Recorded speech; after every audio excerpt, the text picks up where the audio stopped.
red Christmas shirt. Thank you. Yanko, please start. It's time up.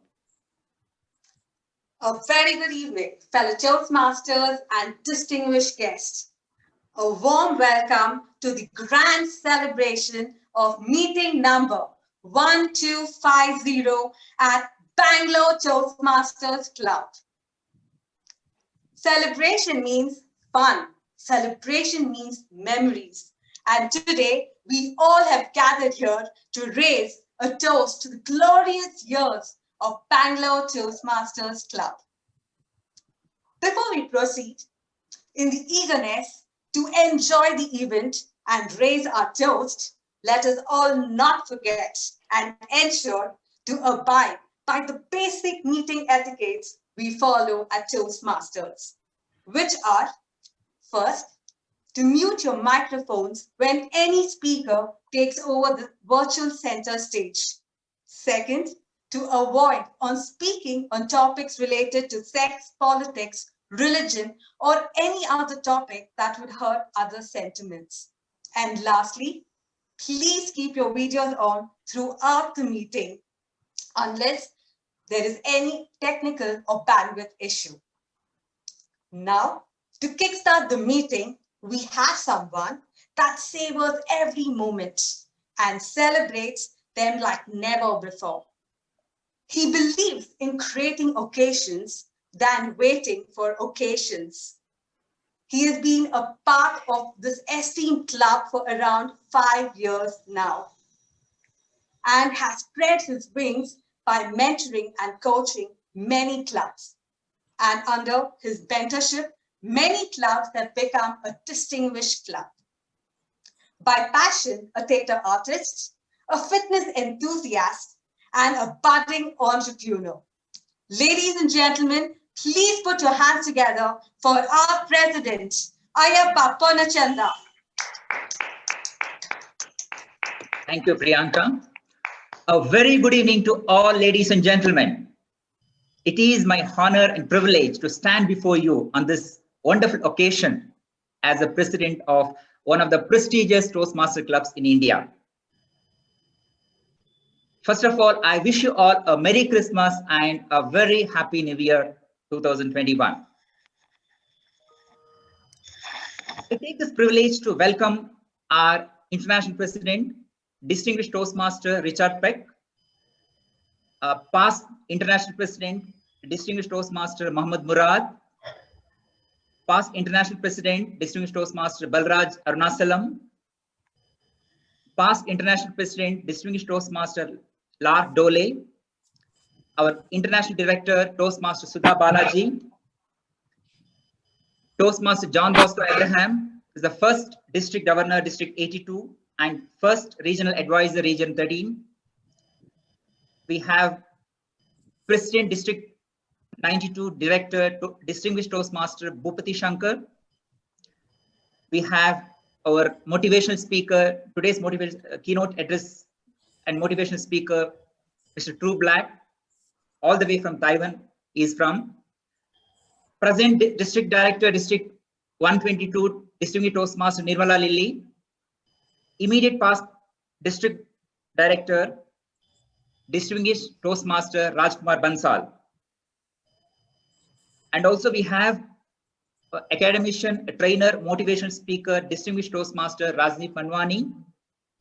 And we have our past presidents, Toastmaster Teresa Chinappa, Justin, and we have many more wonderful guests in our meeting this evening. Let's unmute all and give ourselves a good round of applause for the heart.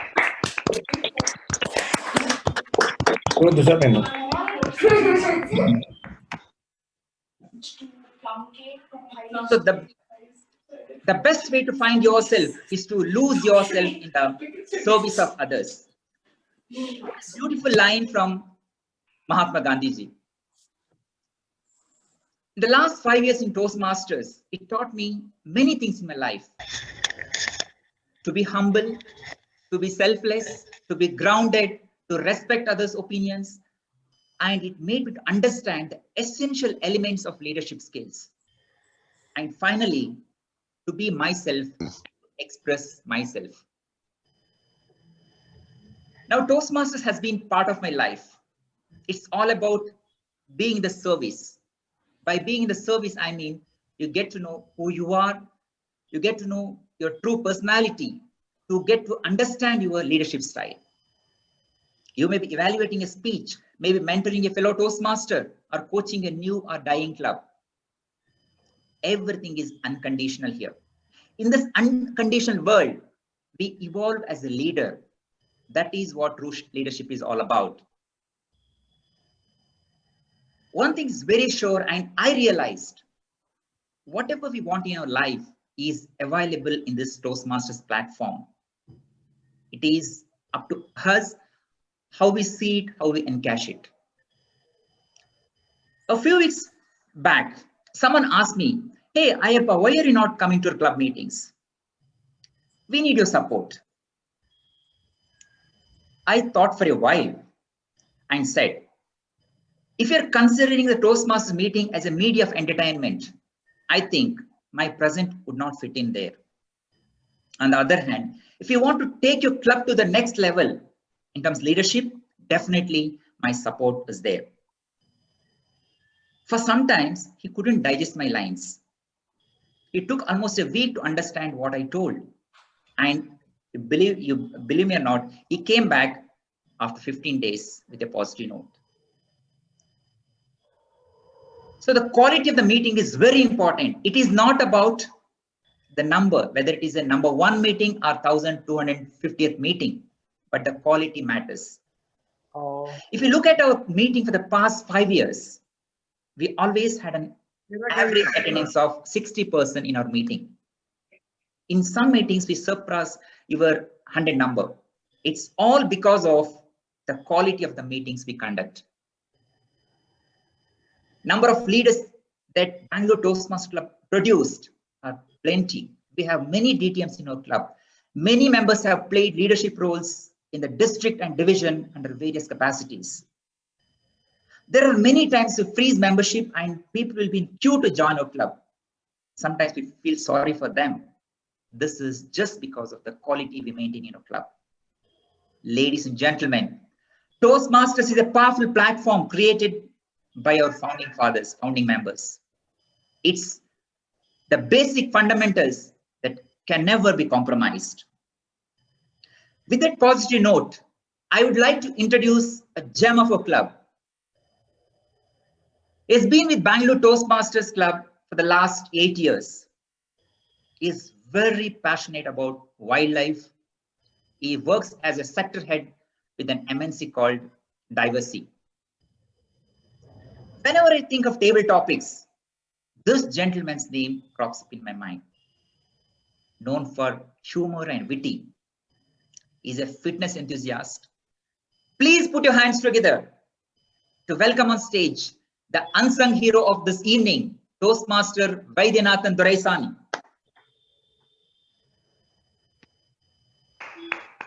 Thank you, Mr. President, for the kind words. You are truly a shining example. My dear Toastmasters and welcome guests, welcome to meeting number 1250 of Bangalore Toastmasters Club. Yes, you heard it right. It's meeting number 1250 of Bangalore Toastmasters Club. The year was 1998. 4 wonderful gentlemen, Mr. Anil Rego, Mr. Claudius Pereira, Mr. Robinson, and Mr. Sirajur Rahman, decided to make a difference in the lives of people and also in their quest to improve their own communication and leadership skills. They joined hands, and that gave birth to our very own Bangalore Toastmasters Club. In their very own words, the going wasn't easy. It was tough. They faced a lot of hardships, but they had a dream, the dream to make our club, the Bangalore Toastmasters Club, one of the finest in the country.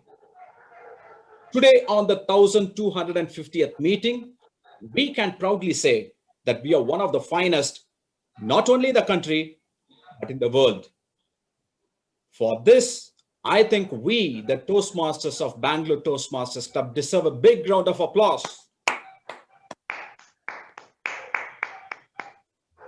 The statement that I made, that our club is one of the finest, not only in the country, but in the world, is not an esoteric statement. And the results are there for everyone to see. Our club has produced some of the finest speakers in the last many years. To name a few, our very own DTM Rajdeep Mandwani, who won the district table topic championship 5 times in a row. And he also had won the district evaluation championship thrice. The late Aaron Watson, he represented India and Sri Lanka in the World Championship of Public Speaking twice in the United States, and he is from our club.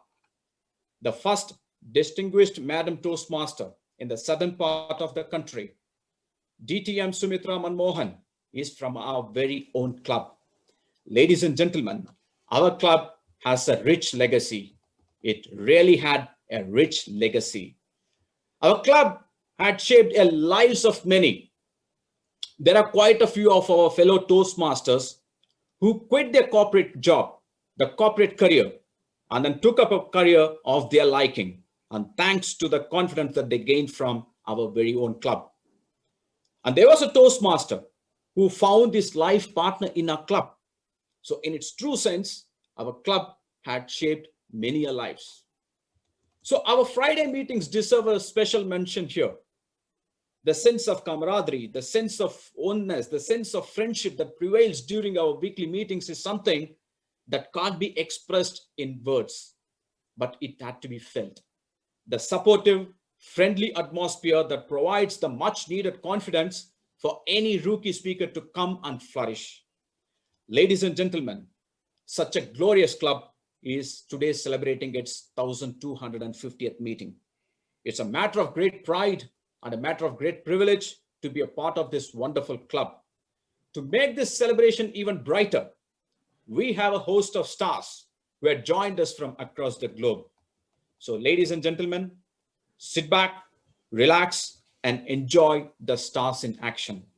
With that, let me hand it over to my fellow MC, the uber cool, ever smiling fitness freak, Toastmaster Simran Chopra. So give a round of applause for my fellow MC Toastmaster Simran Chopra. Thank you so much, Toastmaster Vaidyanathan. Ladies and gentlemen, when I received the introduction of the gentleman I'm going to call next from our president, I was left wondering, how can someone do so much? Over the last 30 years, he has been a senior member of the Network Support Division at AT&T. He has led cross-functional teams to successfully deliver million-dollar high-tech projects. This gentleman has successfully led cross-functional teams at AT&T for over 30 years. Outside of Toastmasters, he has served as club president and lieutenant general governor for Kiwanis International. He is a member of Lions Club and has also worked in various capacities with Catholic war veterans. We are not done, ladies and gentlemen. Our chief guest today keeps on inspiring. He is also a professional race car driver. A Toastmaster since 2006. He is a member of Nutmeg Toastmasters Club in Woodbridge, Connecticut, and he is also currently a member of Park City Toastmasters Club in Stratford. Ladies and gentlemen, please put your hands together and help me welcome our international president, distinguished Toastmaster Richard Peck. Thank you, Simran, for that great introduction. I have to be honest, I didn't really expect to join a meeting this morning from Bangalore and hear Maroon 5 performing Memories. What a great way to kick off the meeting and bring up the energy. I'd like everyone to open up the chat window if you don't mind, because I'm going to ask you a couple questions this morning. And I'd like to get your responses there so that I can see them and share them with others. This morning, I'd like to talk to you about two things. One, 2020, the year which we hope to soon forget. And two, your celebration, your anniversary, and how the two tie together. So the first question, as you think about 2020 as we come to a close, what did 2020 mean to you from a member perspective, from a club perspective, from a personal perspective? If you could type that in the chat, then I will be able to see those responses and share them with the audience.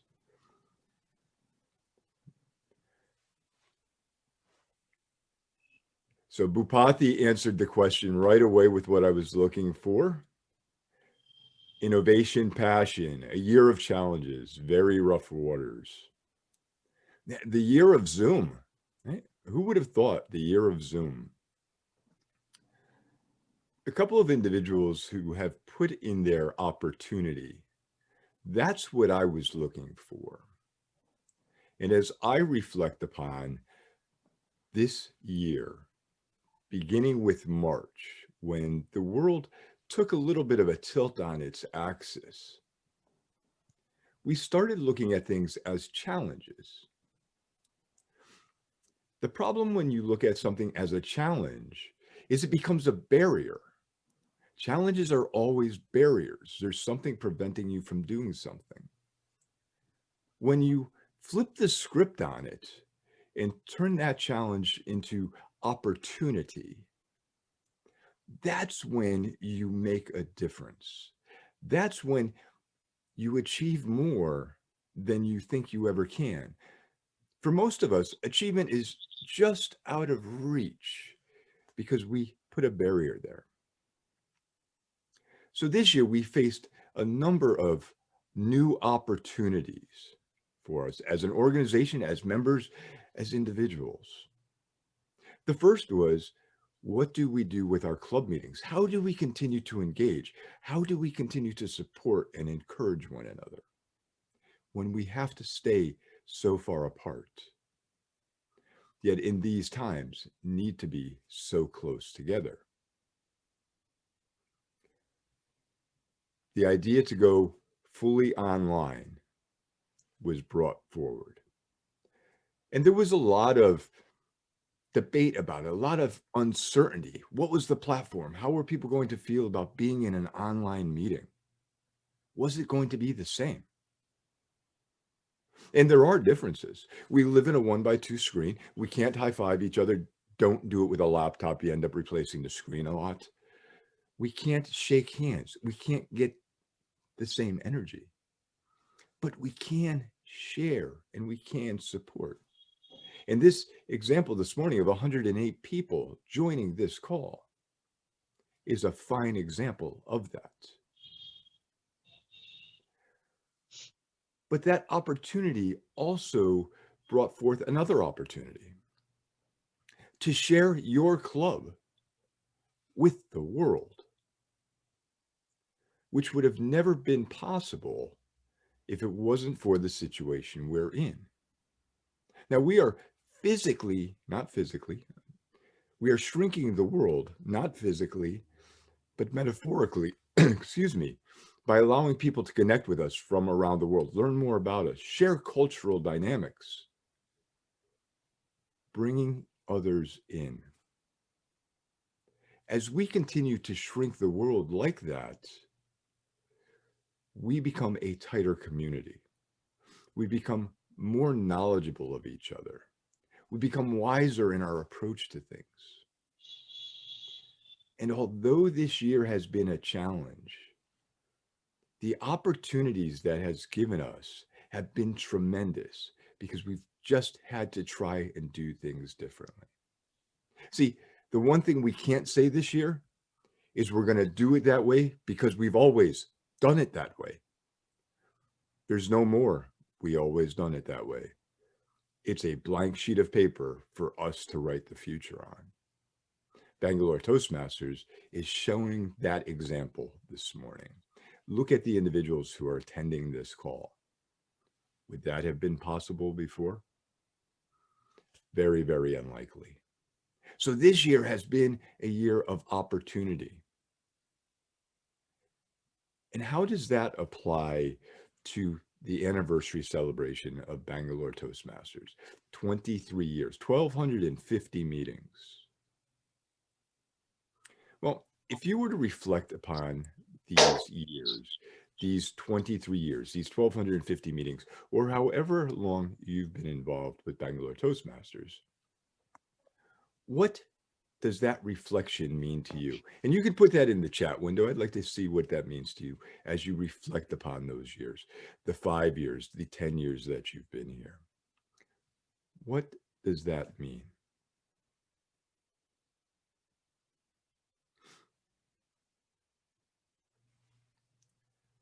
One of the things that it means to me is impact. See, it's not the number of years you live, it's how you live the years. So a club that's been around for 23 years has had the opportunity to live great life, to make impact on individuals. But the impact goes beyond there. It goes beyond the individual. It's what that individual takes beyond the club. Now think about the members that have come into your club, the guests that have come into your club, maybe even you. You go to a meeting, you're a guest, you're a brand new member. And what's the first thing we do to those members or those guests? We ask them to do table topics, the most terrifying thing for even a seasoned Toastmaster. And we're asking a guest or a new member to do that. They come up to the front of the room, they grab the lectern so tight their knuckles are white. They start shaking from side to side. The president doesn't know if he should go up and catch them before they hit the floor. They barely get to the green light and they take the seat.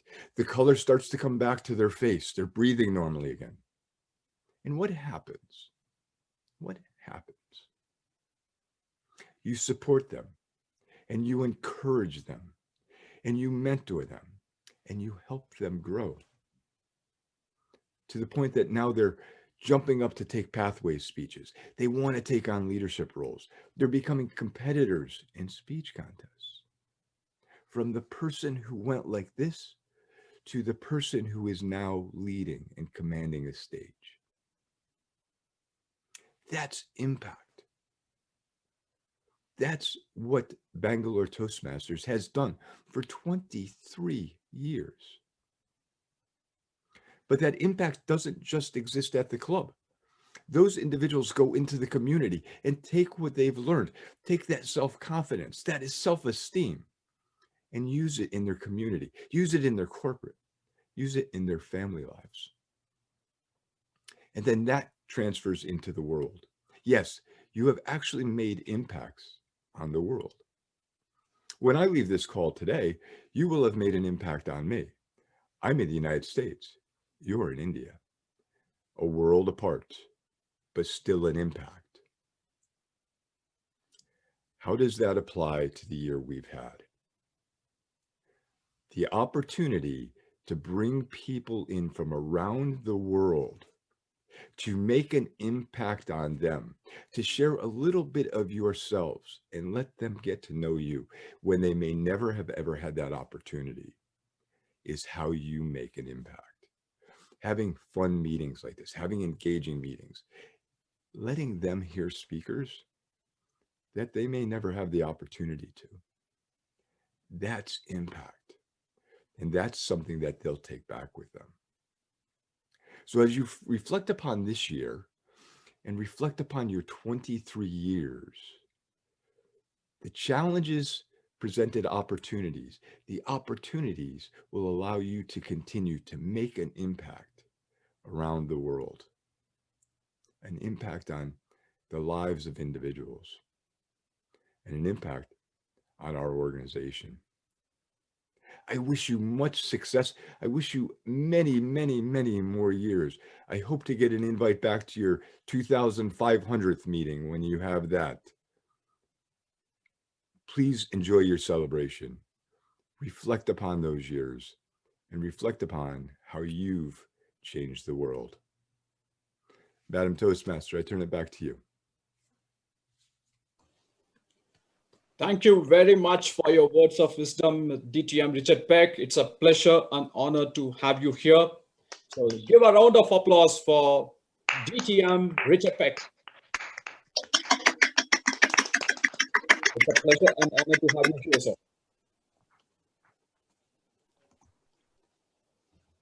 Well, this gentleman was the founder president of Bangalore Toastmasters Club.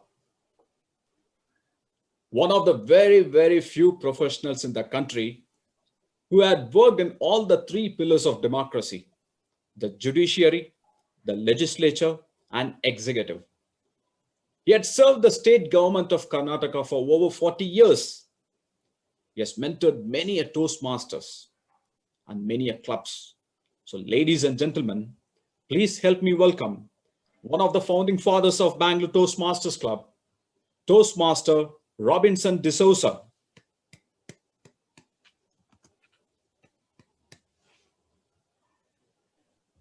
Thank you, Mr. Raju, for that introduction.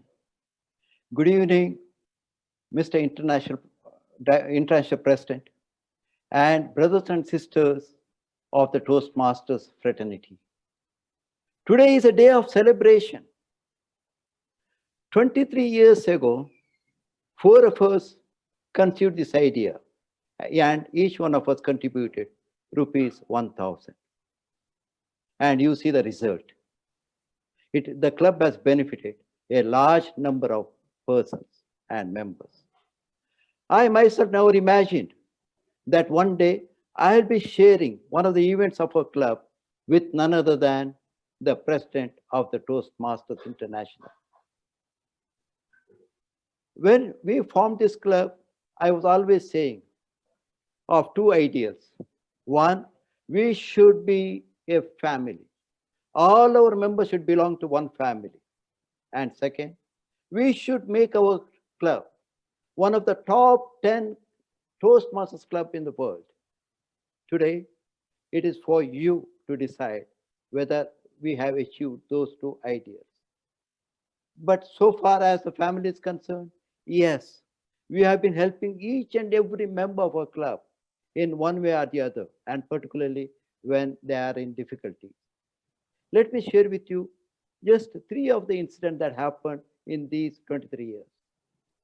It was one of the meetings after we formed the club. We had a guest. I was one of the speakers, and that guest was sitting on the last bench on the right side. I was about to complete my speech, and I noticed that guest slowly walking out. I completed my speech, ran to him, stopped him outside, and uttered one sentence: "Sir, you may not require Toastmasters, but Toastmasters require you. Please come back." And he returned, and that gesture on his part not only helped him, but also the Toastmasters movement in this part of the world. Our president has already mentioned about him, and that member, a DTM today, I request him to consider to mention more details about this incident, as he is going to be one of the speakers before we conclude this event. Then, some time back, a mother approached me about help her son, Prahlad. When Prahlad was small and was admitted to the primary school, the teacher sent a report after a couple of days stating that your son may not be able to learn. Yet another case like Thomas Alva Edison's. Mother was shattered. She got the son tested by the doctor, and doctor said that there is a birth defect, a medical problem. Then mother resigned her job, studied how to teach special education needs children, and homeschooled her son. Later, when he grew up, I should say by that the mother gave the second birth to her son. And when her son grew up, she noticed that he needed some type of coaching for him to develop communication skills. Toastmaster was the answer. At that time, I was about to start a speechcraft, and mother approached me, narrated to me her problem. I took that son to my heart. I permitted him to join speechcraft, and what a difference he made. A beautiful rose bloomed in the gardens of Toastmasters. It was a graduation day, last day of the speechcraft, and there was Prahlad, who made a spectacular presentation. His grandmother and parents were present there. And at the end, Prahlad ran to the dais saying, I want to speak, I want to speak, I want to speak, and made an impromptu speech. And at the end, folding his hands, he said, today, I found my God in the Toastmasters. And coming to the last event, I am a member of the governing council of one of the prominent, prestigious institutions, management institution, Bangalore. Last week, I participated in its meeting. Imagine, only 21% of the MBA students, those who have passed, were able to secure placement. 21%. I asked the director, what has happened to the Toastmasters Club? And the director said, COVID-19, Robinson. Last year, same management institution, the placement was 71%, and difference 50% more had secured. That's the power of Toastmasters. I suggest you to read the recent article by Nathan Magnuson in the Toastmasters magazine. Speak up, young professionals. We have 91 members in our club. Friends, it is not the number that counts. What counts is what we give to them. Remember the fifth item of the pledge we had taken while joining the Toastmasters. Help the members learn and grow. That's my message to you, my brothers and sisters in the Bangalore Toastmasters Club. Over to Mr. Raju.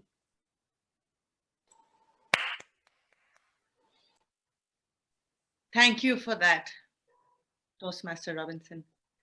I think I speak on behalf of every single member of this club when I say, thank you, sir, for setting up this club. And like you said, we should be a family, but I think I speak for everyone when I say we are a family. This is where everyone goes when they need help. This is where everyone goes when they need support. You gave us our extended family.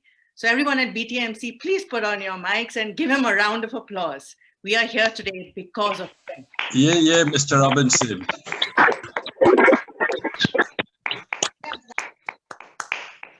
Thank you so much, sir, for everything you do for us and being the soul of this club. And thank you for being you. Thank you, sir. Now, ladies and gentlemen, I would like to move on to Bangalore Toastmasters newsletter release. And for that, I'm going to call on our virtual stage our current VP PR, and she is our our VP membership elect, Toastmaster Hannah Victoria. So much, Toastmaster Simran. A very good evening to our international president and distinguished guests and my fellow Toastmasters. It gives us great joy to present to you the newsletter of this term, a project which took us over 2 months to realize. Several members have contributed to this precious milestone. I take this opportunity to thank Toastmaster Ganesh Pai for guiding us every step of the way, for putting together from the checklist to the launch. Thank you. Thank you to all the members for their time and their support in bringing us in, that they gave in bringing out this newsletter. I also thank Toastmaster Robinson, who was like a secret Santa helping us get articles from members. A big, big thank you to my editorial team, Toastmaster Rajesh Nukul and Toastmaster Alok Simha, for editing and putting structure to the newsletter. Coming to the theme of the newsletter, Winston Churchill said it so beautifully. We make a living by what we get. but we make a life by what we give. The theme of the newsletter is the joy of giving. We in Toastmasters in general and BTMC in particular have been fortunate to experience the perennial flow of joy of giving in our Toastmasters journey. Our newsletter has the title, The Link Between Better Listening, Better Thinking, and Better Speaking is the Joy of Giving.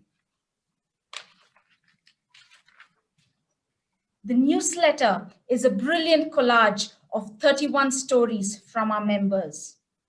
It has the experience of the executive committee as to how the term went on for them.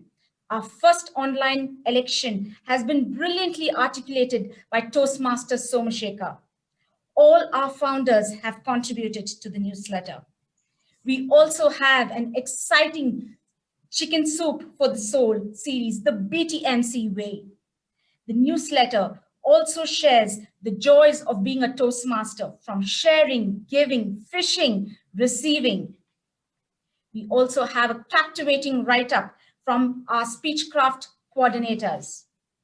I take this opportunity to thank Ayappa, Srijit, Rita, Mahesh, Kamlesh, Priyanka, Somashekar, Claudius Pereira, Dr. Siraj, Robinson D'Souza, DTM Dr. Rajdeep, DTM Sumitra, Lokesh, Surekha, Melvin, Srini Babu, Preeti, Zareen, Thomas, Jainam, Dhruv, Sujata, Manoj, Abhirama, Vinay, Rahil, Guru, George, Nestor, Shreyas Johan, and those who have helped out in bringing this newsletter.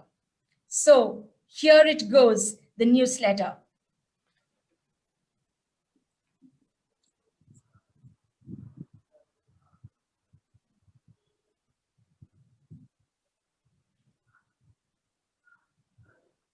A quick glance at what the newsletter is.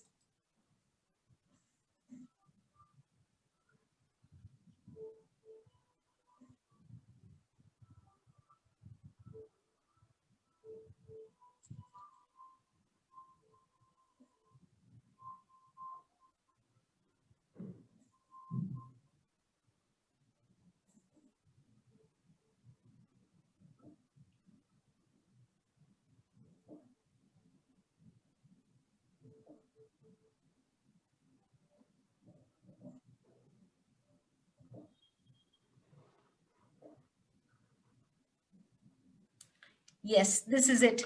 Thank you so much once again to all of you. Over to the MC. Wow, that's stunning, Hannah. That's stunning. No wonder this has become the most sought after piece in our club. So kudos to you and the editorial team who made it possible. So awesome. So round of applause to Hannah and the editorial team.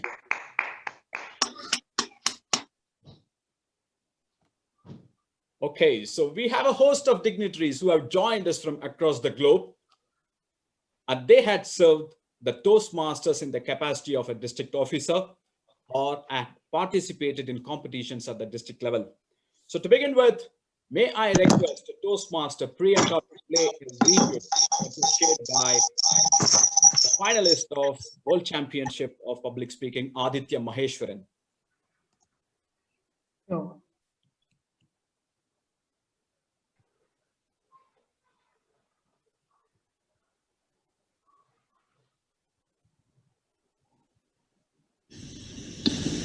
One, 2, 5, 0. What an extraordinary occasion. Congratulations, BTM, the famous BTM, and all members, old and new, for this amazing accomplishment. Not too many clubs live to see such a day. But 1250 isn't because of 1250. It's because of those early meetings that didn't go too well. Yet, the first generation of BTMers had that fortitude and industry to keep moving forward. It's because of that meeting 655 where you as a Toastmaster couldn't find enough speakers, so you had to double hat by playing 2 or 3 roles. It was frustrating, but you kept moving forward. As we keep moving forward, we reach new milestones. But the trick about milestones is it never tells us how much we have traveled. It continually only tells us how much more there is to travel. On this momentous occasion of 1250, BTM's attitude is how much there is more to travel. And that's what keeps a thriving club moving forward. I've been to BTM, I've enjoyed my experience there. The advantage, the luxury of over 1,000 meetings is the extent of diversity you would have built in your club. Diversity is not only gender, it's not just demography. Diversity is also in experience. A Toastmaster who's been around for 15 years with a Toastmaster who joined a couple of months ago. Imagine the sharing and learning that can happen when you foster camaraderie and psychological safety for your members to do that. Now that's the experience that elevates your game, both in speaking and in leadership. And BTM definitely has that. I look forward to hopefully meeting you all soon sometime. But until then, enjoy your special day and celebrate. Thank you. Priyanka. So let me invite the dignitaries by name, and may I request them to share a few words, please. To begin with, the past international president of Toastmaster International, DTM Mohammad Murad. May I request you, DTM Mohammad Murad, to share us a few words, please. Thank you very much, and fellow Toastmasters, it's indeed a pleasure to be in the 1250th meeting. The number of digits in the number of the meeting speaks more than the actual number. I believe it speaks for resilience. It speaks for the countless number of hours that the members have exerted in making this club a strong club, a club that guests look forward to joining and being able to boast of the strength of the club and their members. Indeed, it's a pleasure to be among clubs which have sustained and been resilient. As President Peck said, this year is not an ordinary year. And celebrations during this year are more important than any other year. So congratulations on your 1250th meeting. And I look forward to being with you in many, many other occasions also. Back to you. Thank you, sir. Thank you for being with us today. Thank you very much. May I request the past international president of Toastmasters International, DTM Balraj Arnasalam, to share a few words, please. Thank you, Vaidyanathan. Vaidyanathan and Simran got all those names right, which I remember because I have visited Bangalore Toastmasters Club in the formative years of District 82. And all these names are very synonymous for me as we formed District 82. So you have Rajdeep Manwani, whose habit is winning contest, late Aaron Watson with an impeccable mastery of the stage craft, who demonstrated Sachin Tendulkar on the Chennai stage. Like that, you have, when you have, of course, a charter district governor of a district, the first ever district formed in South Asia, in John Bosco Abraham.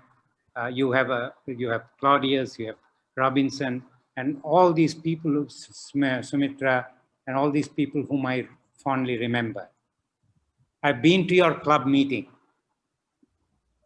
I have those that the quality that exhibited in your club meeting is still etched in my mind with a 8 minutes break in between. 8 minutes is just 8 minutes and it is not 7:59 or 8:01. I've never seen a club who is so strictly managed, but very well managed in time concepts. So with all those learnings, I ask all the younger members of the Bangalore Toastmasters Club, you have 91 members, I belong to a club also of similar number. To all those young Toastmasters who have joined this call and those who have not joined, measure your change that has happened because of Toastmasters. We hear all the time, Toastmasters changed my life. It has changed mine, and I'm sure it has changed all of us. And it has changed many others who are not in this meeting. If only we can measure how much we have changed, we are ready to change the world. In a club that has reached 1,250th meeting, it is a great landmark achieved and a great milestone traveled. And you have reached here. I've been at your 600th meeting in 2009, if I'm not mistaken.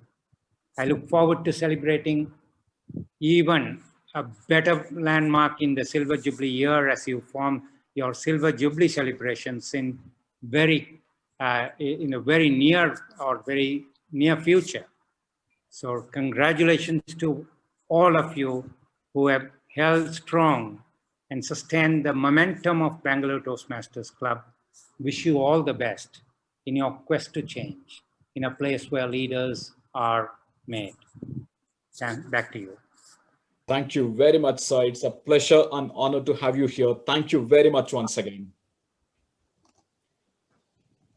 May I now request the past international president of Toastmaster International, DTM Lark Dole, to share a few words of wisdom, please. Golden congratulations, Bangalore Toastmasters. During this season, we give and we receive gifts. And it was a gift to receive a message from your president inviting me to be at your 1,250th meeting. I remember in May of 2019 when I had the golden honor to visit your Toastmasters Club.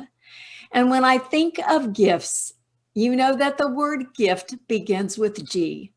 And you know that I believe in the golden benefits of Toastmasters. It was truly a golden benefit for me to have the privilege to visit with you in person. Today, it is a golden benefit for me to be with you via Zoom and how our world has changed in the last 2 years. But golden benefits of Toastmasters begin with us visiting a club and receiving the inspiration from that club.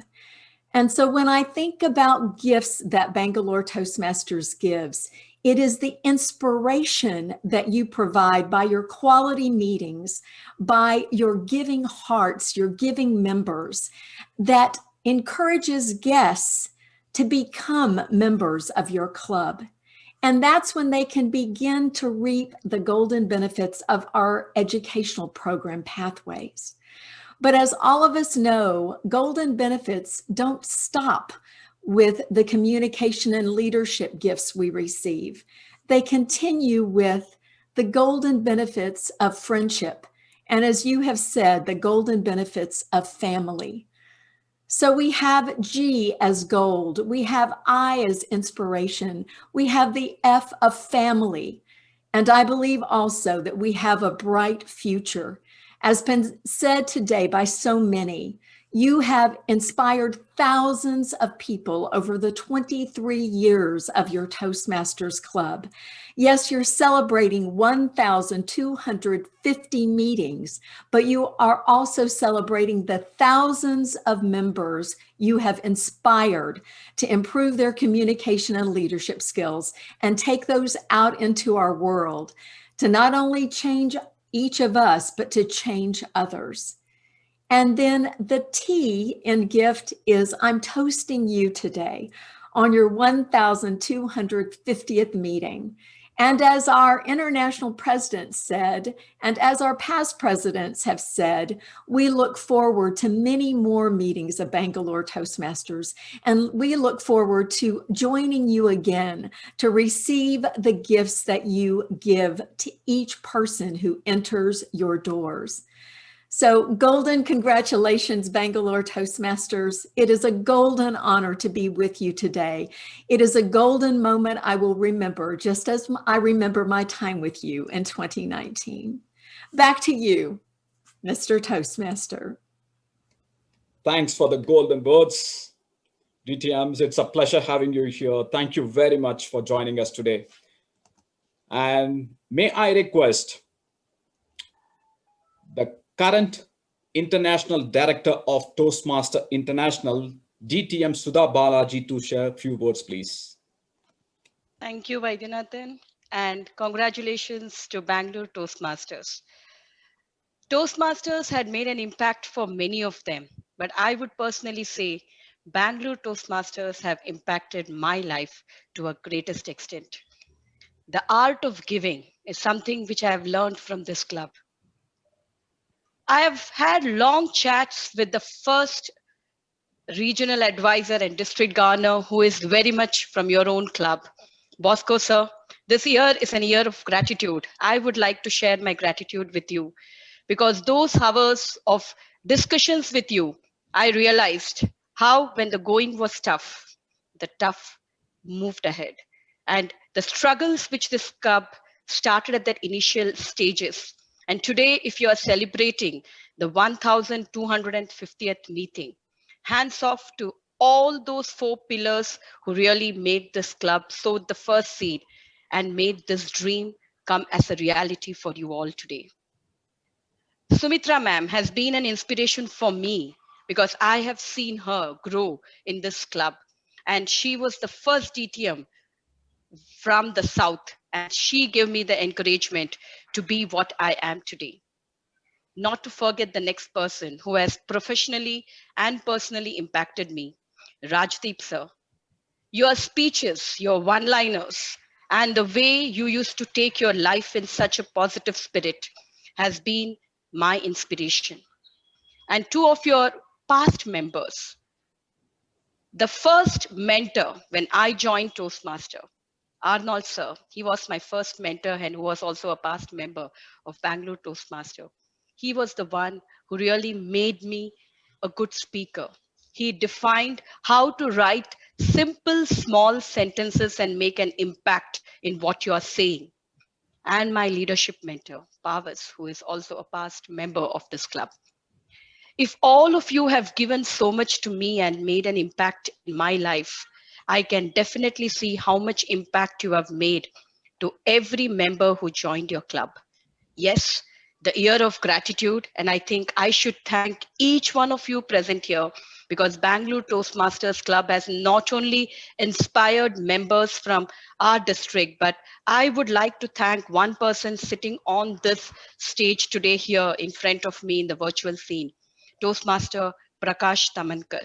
He has been a pillar to start clubs outside the Tier 1 cities and supporting them to go to Mangalore, to go to Hubli, Dharwad and start clubs there. And he has been a source of inspiration to start a potentially new area there. And that is what Bangalore Toastmasters has done to all of us. Thanks a lot for what you have done. And I would say, you are a family for me. And today I'm missing those meetings where you share those lovely little cookies and small little pizzas, which you give it to all your members. I was just expecting I can get a virtual rich plum cake from all of you today. Definitely, we would be meeting soon to get those rich plum cakes from my family members. And thanks a lot. Thanks for all what you have done for this fraternity. And see you inspiring more such members, more such leaders. And over back to you, Vaidyanathan sir. Thank you. So that's something that we all miss here at Bangalore Toastmasters Club. Those nice little snacks that we get during the break is something that we all cherish. That's something that we miss. So thank you, DTM Sudha Balaji, for being here with us. Thank you very much. And our immediate past international president of Toastmasters International, DTM Deepak Menon, had shared a video recording. May I request Priyanka to play that, please?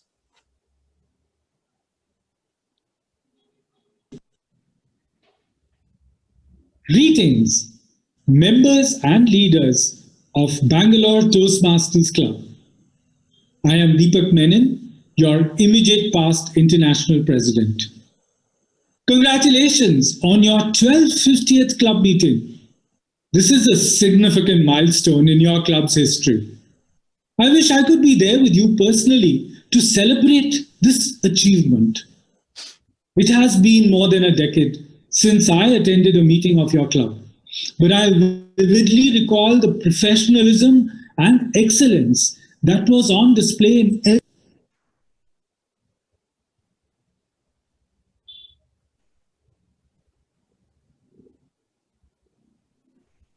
That much was the video that I have received. Okay, fair. I think there is a technical glitch, no problem. Well, so we have with us the first district governor of D82, which covered India and Sri Lanka. It's a pleasure having you here, sir. DTM John Bosco Abraham. May I request you to share a few words, please? Thank you, Vaidyanathan. Very good evening to all the Toastmaster leaders of the international fraternity of the district and of the club, especially our President Ayappa. The success of an organization are the results of the combined efforts of each individual working hard over the years. And I think Bangalore Toastmasters is one such example. If the club has survived and running strongly for the past 1,250 meetings, it means to me that different individuals at different times have given their time and put in their effort to ensure the club functions the way it is functioning. Yes, this club changed my life. Like DTM Sudha said, what I received from this club, I only was able to give her in a very small way. If it had made a difference to her, it has made a difference to hundreds of people across the whole city by being a member of Toastmasters. I indulge in a little bit of nostalgia when I think of those days when we were just 25, 30, 40 members. Today we are talking of something almost 100. I remember when Mr. Robinson was jumping with joy, he said, today we have our 40th member. It was a celebration. And today we are celebrating 1,250 meetings. If we calculate the number of members who entered the portals of this club, it would run in thousands, I suppose.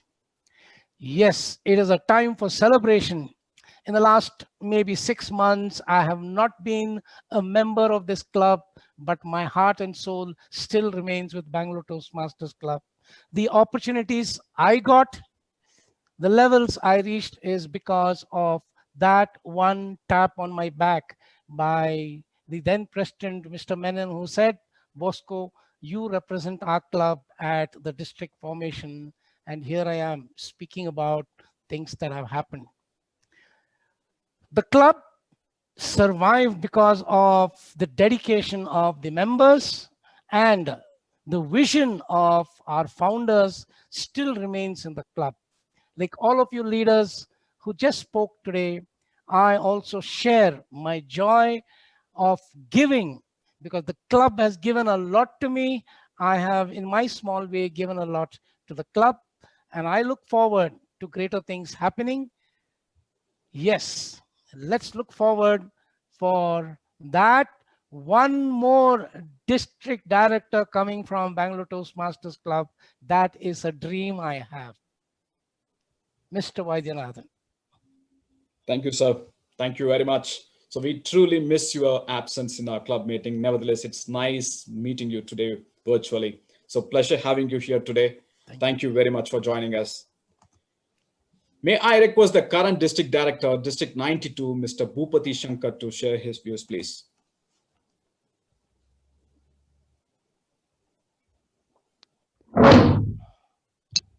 Good evening, International President DTM Richard Peck and all the dignitaries on the Zoom call. Congratulations, members of Bangalore Toastmasters Club, for reaching this wonderful milestone of 1,250th meetings. It's heartening to note that we have this club running successfully and strong for the past 2 decades. How many of you think or believe what is there in a name? Just any hands up, hands. What is there in a name? Do you think it's kind of a myth or there is nothing specific about a name? For me, name makes or breaks an individual or an organization. For this particular club, I believe the name formed by the visionaries, the 4 founding fathers of this particular club, has given the strength for this particular club. It is not a joke to have, or it is not an easy task to have a club running for 23 years with a strong brand.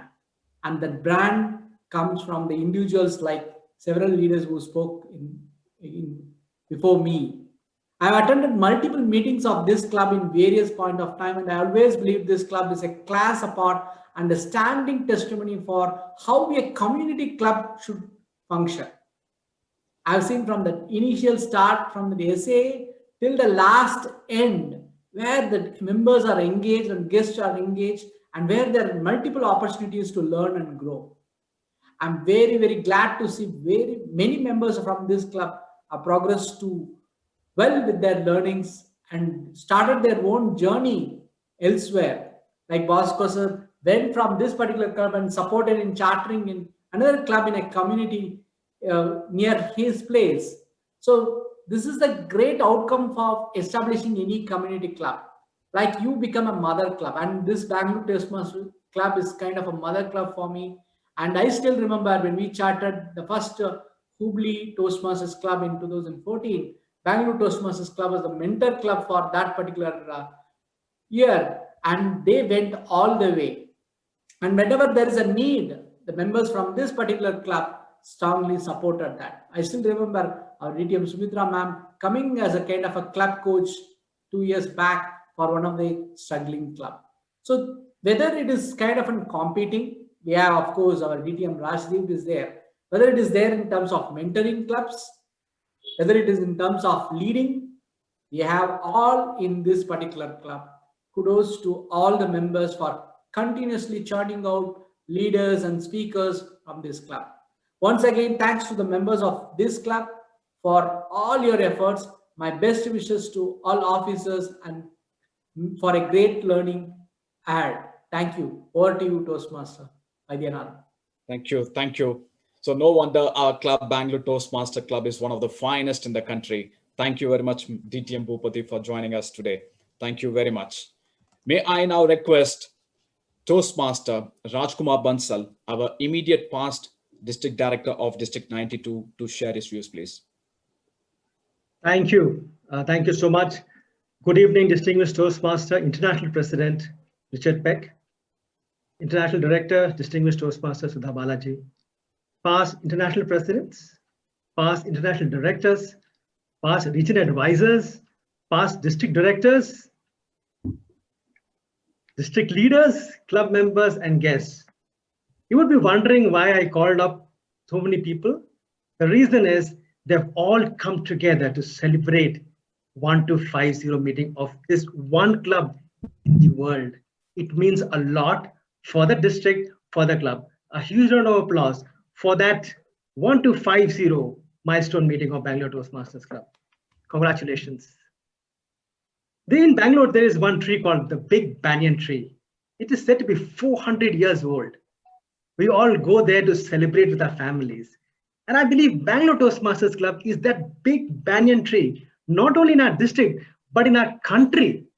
Because look at this way, the Toastmasters movement in our country is just 30 years old. And 23 of those years, Bangalore Toastmasters Club have been there. So not only that they have chartered the clubs in Bangalore, in South India, but they cross the country. So you deserve a huge round of applause for making Toastmasters happen for so many of us. Thank Thank you so much, Bangalore Toastmasters Club. And one such club is my home club. I want to thank Bangalore Toastmasters Club because my home club, Infosys Toastmasters Club, was chartered by Bangalore Toastmasters Club way back in 2000. And I can tell you that we are 794 meetings strong. And you must be proud that the club you have sponsored, you have chartered, is still running smart and smooth. Not only that, I'm proud to say that in one of our installation meetings recently, one of the club mentors, the mentor who mentored our club in 2000, continues to come to our club, and he made this statement that till I am on this planet, I'll continue to come to your club ceremonies. Mr. DTM Admiral Mascarenas, thank you so much for generating such leaders who give all to the clubs which they chartered. Thank you so much, Bangalore Toastmasters Club. There are two things I want to call out additionally. One is that this was the first club I had ever attended in Toastmasters. And I would be lying if I were to say the snacks which Sudha Balaji was talking about, the cookies and the plum cakes. I didn't join it for that because I wouldn't have stayed for so long. I joined for the value it brought to us. But definitely, it remains in my mind that meeting I attended of your first club in St. Joseph's College way back in 2000. The second thing, which is very interesting, and I'm sure would be rarity in Toastmasters, that this club has a waiting list. I have heard that there are people who want to join the club, but they cannot because there's a limit and you're on a waiting list until somebody exits, you can join in. I think that's something phenomenal, that there are people queuing up to join Toastmasters Club. I really pray that this phenomena continues and inspire many more clubs. On this wonderful day, you would be surprised that I have marked the 1500th meeting, which is going to happen on 2nd October 2025, because I want to be there and be all with you together and celebrate your next milestone meeting, 1500 meeting. Till then, have a great day, and thank you so much for inviting me. I think with your wishes, this phenomenon is going to continue, and look forward to see you in the 1500th meeting of Bangalore Toastmasters Club. I hope I would be doing AMCing that time as well. So pleasure having you here, sir. Thank you very much for joining us today. And may I request our own DTM, who has been a phenomenal guiding light of Bangalore Toastmasters Club, your motivational and the past president of our club as well, DTM Rajdeep Manwani, to share his views, please. Thank you so much, Vaidyanathan. It was March 10th, 2007 when I walked into the Bangalore Toastmasters Club. And as soon as I walked in, the president of Bangalore Toastmasters Club at that time was Mr. Arun John Matthias. He came up to me and he said, do you have an eye problem? Are you visually impaired? I said, yes, but how did you know? He said, yeah, you came in from the window, not from the door. Thank God I came in, somehow I came in.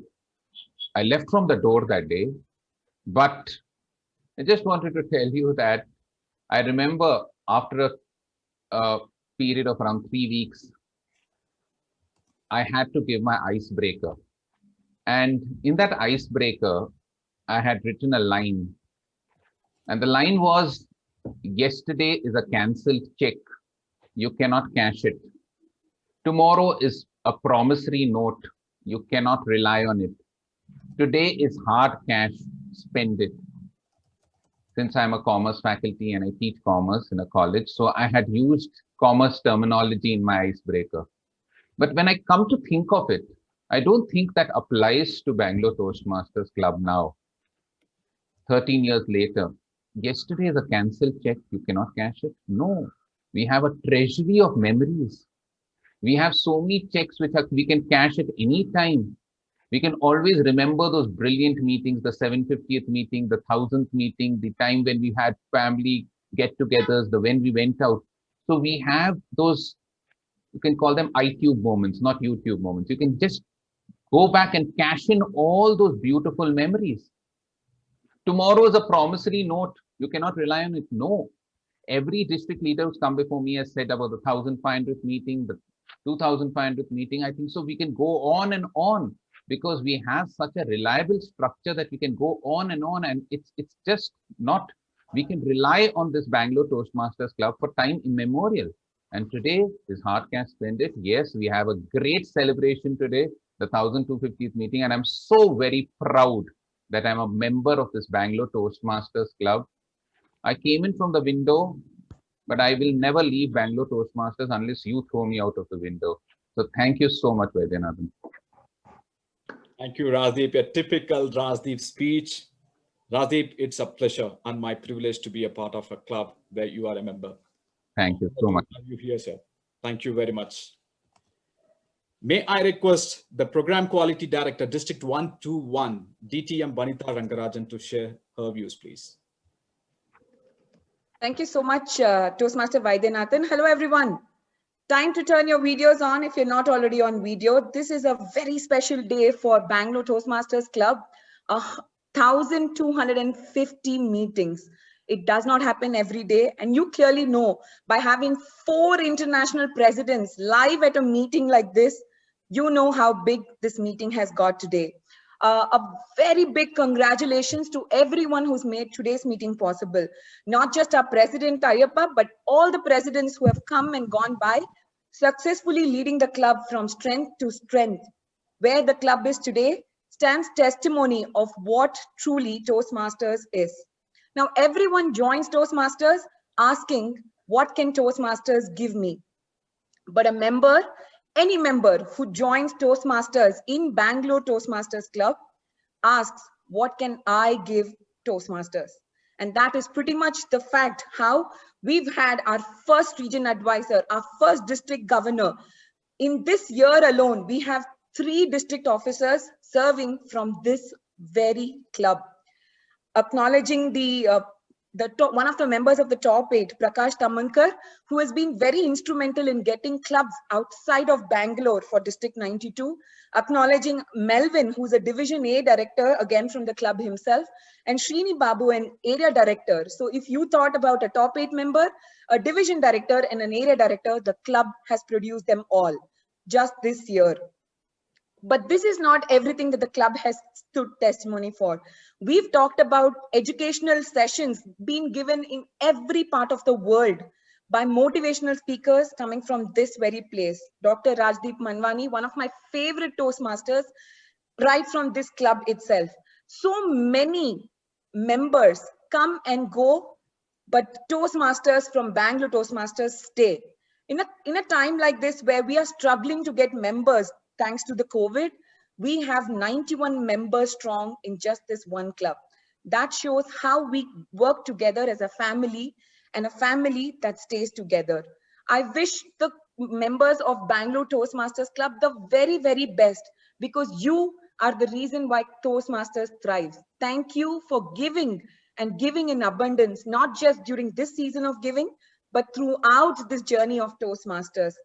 Ayyappa himself, being a club coach for a club the last year when I was the club growth director here, I have seen how much effort he had put in to get that club back on its feet. With a president like this and an ExCom that follows him to whatever they can do best for the club, I wish Bangalore Toastmasters the very best. And yes, I do plan to make it to your 2500th meeting and many more. Thank you, and back to you, Toastmaster Vaidyanathan. Oh, thank you very much. 2500th meeting. Thank you very much. I hope I would be the MC even then. Right. Thank you very much.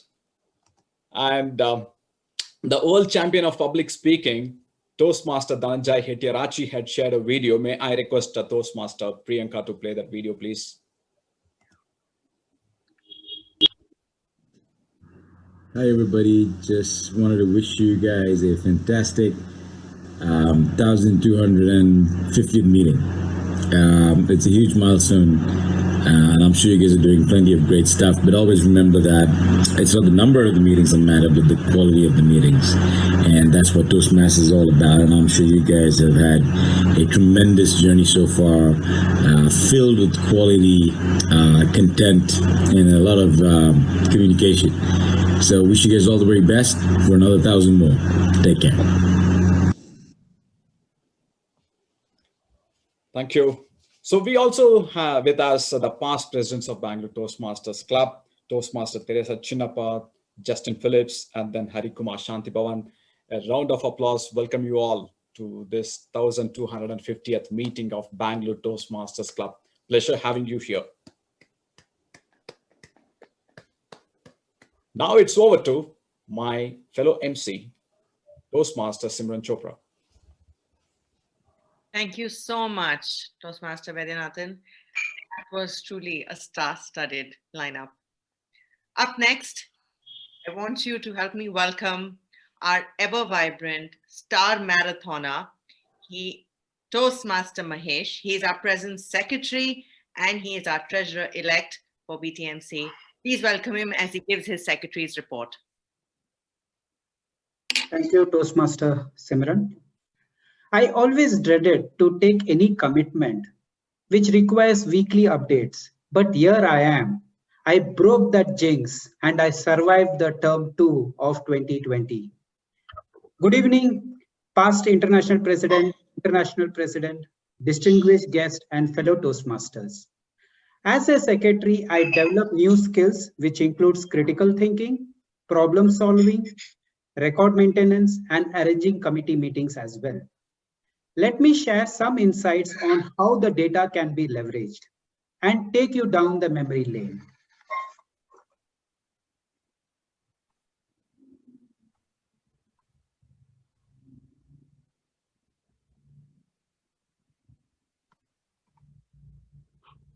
So basically with the attendance, we are able to analyze how exactly the meeting flows.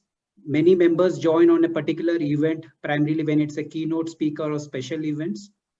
And the average attendance of 90% by all the club officers, and President Ayyappa's attendance has been 100%.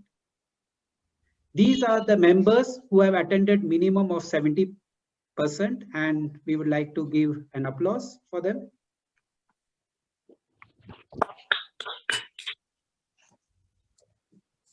We also try to analyze the ratings. So basically we have received 4.3 out of 5 over a period of 24 weeks. And as well, how the members have been voting to select the winners, which has been a dismal of 60%. Definitely this needs an improvement. And finally, also the members' participation. This basically talks about how the members are participating in each and every meeting. And this is around close to 66% on an average.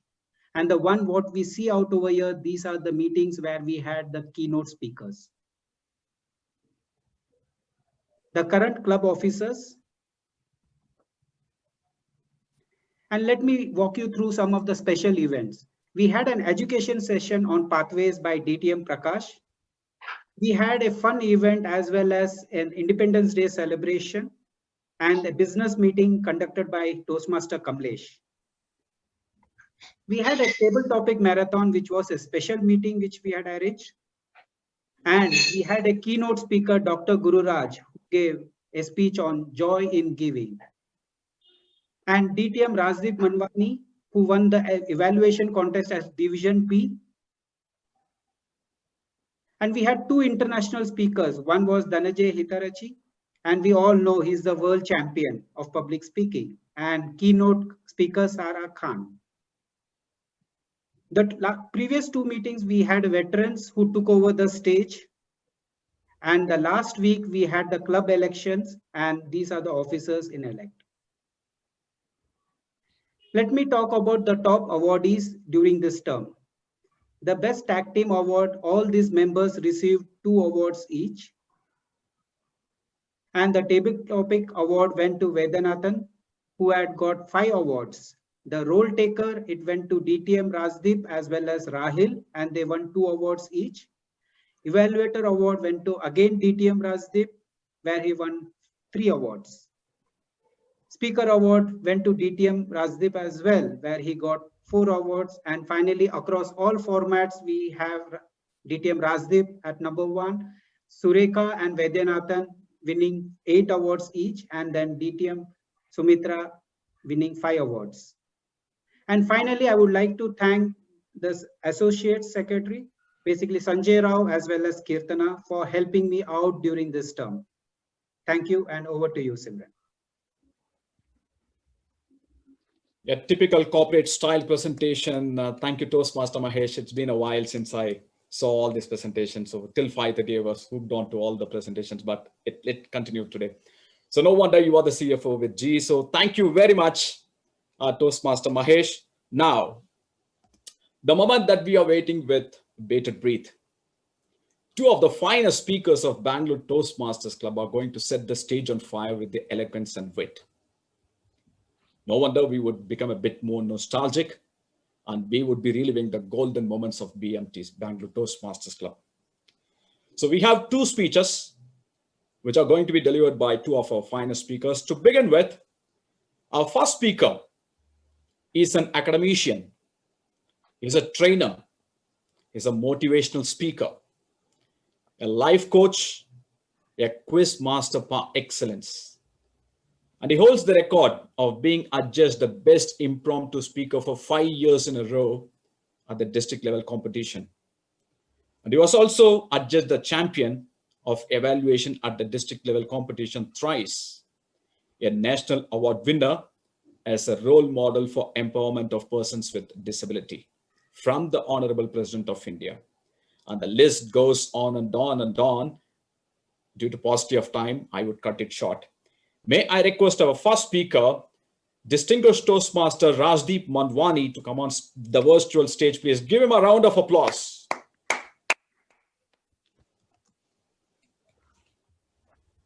Thank you so much, Vaidyanathan. So this is a speech which I had given several years back.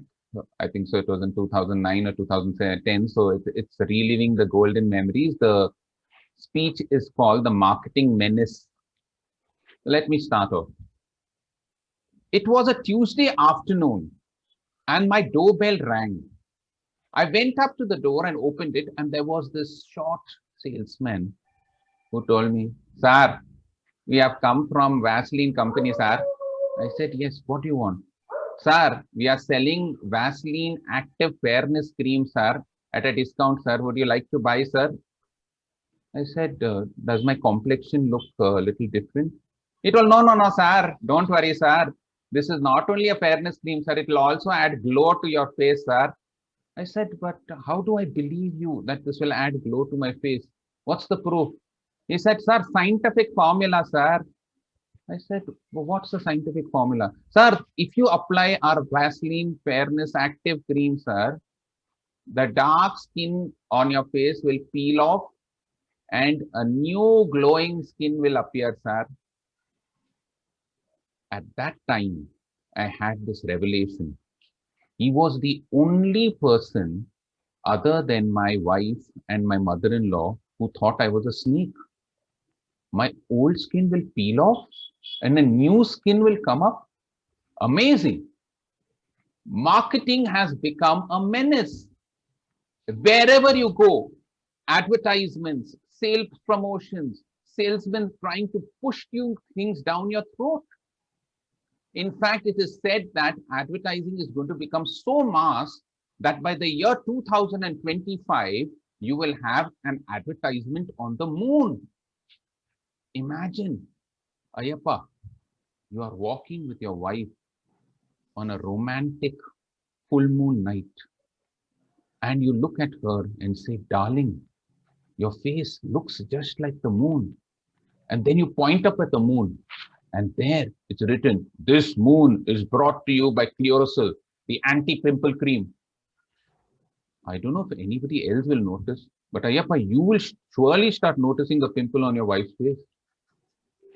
In fact, marketing is such a menace that it forces you to buy things which you wouldn't even have thought about. In fact, I have my cousin sisters, my sister, my wife, my nieces, my students who buy all sorts of makeup things because they just want to look like Alia Bhatt or Deepika Padukone. They'll buy mascara, they'll buy fairness creams, they'll buy foundations. And I have these people. In fact, in my college, there are these girls who will go and they'll actually put on the makeup for half an hour. And when they come out looking really gorgeous, some guy will tell them, "Hey, you're looking really pretty and gorgeous, man." And then she'll look at him and say, "Hey, you don't have mothers and daughters at home? Then why this Kolavariti?" In fact, marketing is such a menace that it can add to so much of confusion. In fact, marketing has created so much confusion in our life by using terms which we don't understand, by talking about things which we don't know, In fact, the other day, there was this advertisement of Pantene shampoo, and it said Pantene shampoo has ZPTO with methanol, which makes your hair grow longer. Now, what is this ZPTO? What is this methanol? I don't know. And there was this other advertisement of Aquafina oxy-rich mineral water. The advertisement goes, Aquafina oxy-rich mineral water has 300% more oxygen than regular water. Now, I have never understood, why should we drink more oxygen in water? Are we fish? In fact, the advertisement of oxy-rich should be, do you have gills? There was this carton which my son brought the other day of Kellogg's cornflakes, and he was reading out. On the carton was written these words: 1 bowl of Kellogg's cornflakes contains 7 grams of iron. I almost spit out my breakfast. Am I eating iron flakes or cornflakes? I don't know. Surf Excel has a brilliant ad, Daag Achhe Hain. Stains are good. Then why do you want to remove those stains by using the washing powder? Let them remain. In fact, every time there is some confusion or the other. In fact, there was this advertisement of the Britannia fruit cake. And they say, we are the only fruit cake which is 90% fat-free. I've never understood. Imagine, Vaidyanathan, you ring up your girlfriend tonight and ask her, darling, are you free? And she says 90% free. How will you feel? I don't know what you'll feel, but I'll feel very awkward. So remember, they're trying to confuse you. And this confusion is not only limited to companies. Individuals are trying to sell themselves harder than ever before. There was this very, very famous cafe in our country. It's there today also. And there was this boy. He was sitting in the cafe and he was trying to sell himself to his girlfriend. He was trying to woo her. So he started off in this very interesting manner. He said, you are like the penthouse of Hilton Hotel, my love. I am only a 10 by 10 Shivaji Nagar room. You are the best Hollywood fight sequence, my love. I am only a street fight dishum dishum. You are the best vacuum cleaner, my love. I am only a monkey brand broom. The girl didn't relent. So he went to the second tier. He said, you are the casino of Las Vegas, my love. I am only a Paytm scratch card. You scratch one, you get 2. You are the richest cappuccino, my love. And I am only a 3 rupee instant coffee brew. You are the best jacuzzi, my love. I am only a loo. The girl even then didn't relent. So he said, what's wrong? I've got the physique of Salman Khan, the face of Shah Rukh Khan, and the hairstyle of Hrithik Roshan. The girl looked at him and said, that's the problem, dear. You don't resemble your parents in any way. And that's what I'm trying to tell you. Marketing has become a menace. So to overcome this marketing menace, let us become more aware of what's going around us and move to a stage where we actually try to have what we want rather than want everything we have. Back to you, Vaidyanathan.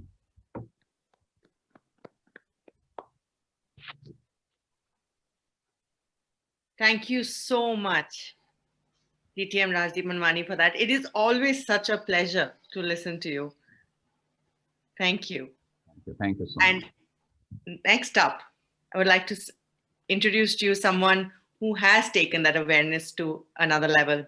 He's a gifted speaker, a master storyteller. He's even served as president of Bangalore Toastmasters Club. So he quit his semiconductor industry job to enable us to have a greener tomorrow. He set up his own renewable energy company called Enaman Technologies that is now in over 4 countries. And in real BTMC style, here is someone also that you can go to anytime you need help. Now, before he comes on, he has requested that you unmute yourself. Unless you're in a very, very noisy place, he would like you to unmute yourself. Now, please get ready as I welcome CTM Somashekar as he entertains us with his humorous tall tale titled Me versus Who. Thank you, Simran, for that wonderful introduction. Am I audible? Yes, yes. Yes. Okay. I think people did not hear that term that, if you are in a public noisy place, please mute yourself. Thank you. I was grasping onto the steering wheels of a taxi which was headed to airport. The taxi reached the departure bay and the passenger opened the purse and pulled out 2 currency notes for the driver. The driver left his hand from the steering wheel and grabbed the notes. That is when I made a hop immediately to that girl's hand. It was a cold December morning. With the sleepy eyes, the girl rubbed her eyes and pulled on the luggage. That is when I made entry to this human host. Mr. Toastmaster, fellow Toastmasters, and distinguished guests. There I was at Wuhan International Airport on a chilly December morning. I didn't know where I was heading, but I knew that definitely I will be leaving China. I went along with the host and she just crashed onto the seat. By now, if you have not guessed who I am, let me tell who I am. Later, I will also tell who is who. My primary trait or my primary function, before that, I will tell you who I am. I belong to a family of virus called Corona. And my last name is Novel. That's the reason they called me as NCO those days. That is novel coronavirus. Now, my primary function. I have this ability to mutate, that is multiply. I will tell this in a simple me language. I have my ability to make a copy of myself. That is, I make another me. Now, this me will create another me, and that another me will create more me's. So eventually, there will be so many me's. Within hour, I will have multiple copies of myself. And that's what exactly I was doing inside the flight. Within few hours, the flight lands at Rome International Airport, Italy. Christmas season and New Year vacation, fun everywhere. I easily went on to multiple hosts. There was no problem at all, hugging, kissing. It's all festival season. Now, I will tell you my second characteristic. I have an ability to go and attack the cells of human body. Now, when that happens, when I attack the cells, this human body is very complicated. They have a defense mechanism inside. They call it as an immunity system. But you know what? The humans have become so lazy. They just stick onto their chairs, use their smartphones, computers. They don't exercise. They don't cook, use all those junk fast food. Their defense system has gone very bad. That's how I can really beat this system and I can attack their organs. So eventually in many people, these organs started failing and the humans stop breathing.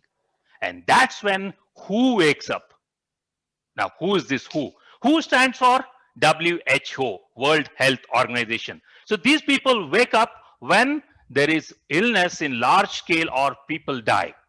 It was in February 1st, 2020, this WHO wakes up and they do a lot of research on me. They learned that I cannot jump more than 6 feet. And they also pulled in a lot of restrictions. They understood that I enter the host through the eyes, nose, and ears. So people start putting some screens over the face. So life was getting difficult for me. I was in Italy for 4 or 5 weeks, and all my copies have gone across the world. So in fact, we could not reach one country. They called it Kailash, but I didn't find it in Google Maps. But else, we were present everywhere. In Italy, being on the host who ate only tomatoes, pasta, spaghetti, and cheese, it was kind of becoming boring for me. I was looking for something spicy and hot. There came a student one day. He said, I am returning back to India, and he kissed goodbye to the host. And you know how. That was the gateway to India, or should I call it as lipway to India. My friends, after a couple of days, I landed at a place called Bangalore. I then reached this small locality called Banashankari. That is where my host brought me. Now, the second day, he just went to a shop wherein he had to make a copy of the document. I just wonder why humans need such big equipment to make a copy. I do my copy actually very easily. So he went to that shop, and the shopkeeper took this document and went inside. For a moment, this young student, he kept his hand onto the front desk. There I slipped onto the desk. Now, I had to make a move from there because he would have used a sanitizer to clean me off. Before he cleaned, I had to get in. There came a handsome gentleman. For a moment, he kept his hand onto the table, and I grabbed onto him. He adjusted its specs, and that is when I got into him, and I made a grand entry in Bangalore. Now, this man was tough. I tried to hit his defense mechanism, the cells. I couldn't do anything. Nothing was happening. He just had a mild fever, but he went and admitted into a hospital. Since I couldn't do anything in his body, I just waited and watched what this gentleman does. Later on, I found out he is the founder president of a club called Bangalore Toastmasters Club. And his commitment and dedication was mind-blowing. 3 days he was in the hospital, and he was calling his mentees. He was guiding them on speeches. That is when I'm just thinking about, oh, there is a lot of similarities between these Toastmasters and COVID-19, right? We both spread worldwide, spread communication through mouth. My dear friends, here I am today celebrating my first anniversary, and I got a chance in a random body to be a crippled virus. I cannot move further because humans have become very intelligent. But then I am glad I am witnessing 1250th meeting. So my birthday is celebrated in this grand occasion. However, when I look back, I feel sorry. I feel sorry that so many humans have lost their lives. At the same time, I feel proud. Proud because I gave a chance to the human race to pause and rethink on what they are doing.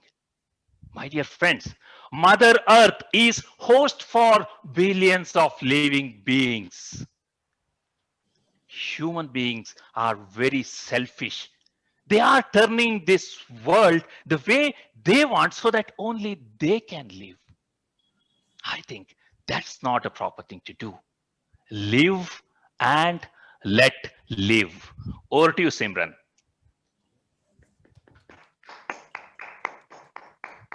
What a story, Soma. I think both the speakers, DTM Rajdeep and Somashekar, deserve a round of applause, ladies and gentlemen.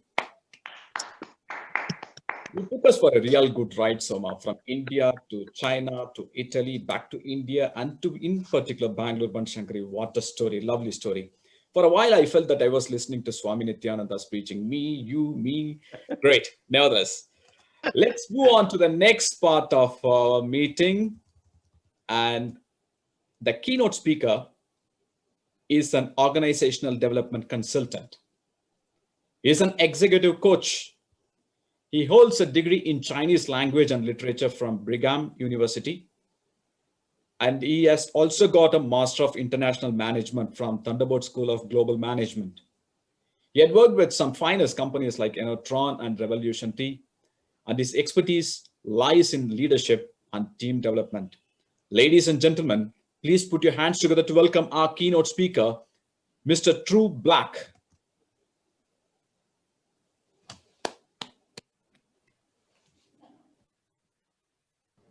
Thank you. Can you hear me okay? Yeah, loud and clear. Okay, great. Well, I'm impressed that there are still over 100 people online in the meeting on a Friday night around the time when you might enjoy a nice glass of wine, if you do that, huh?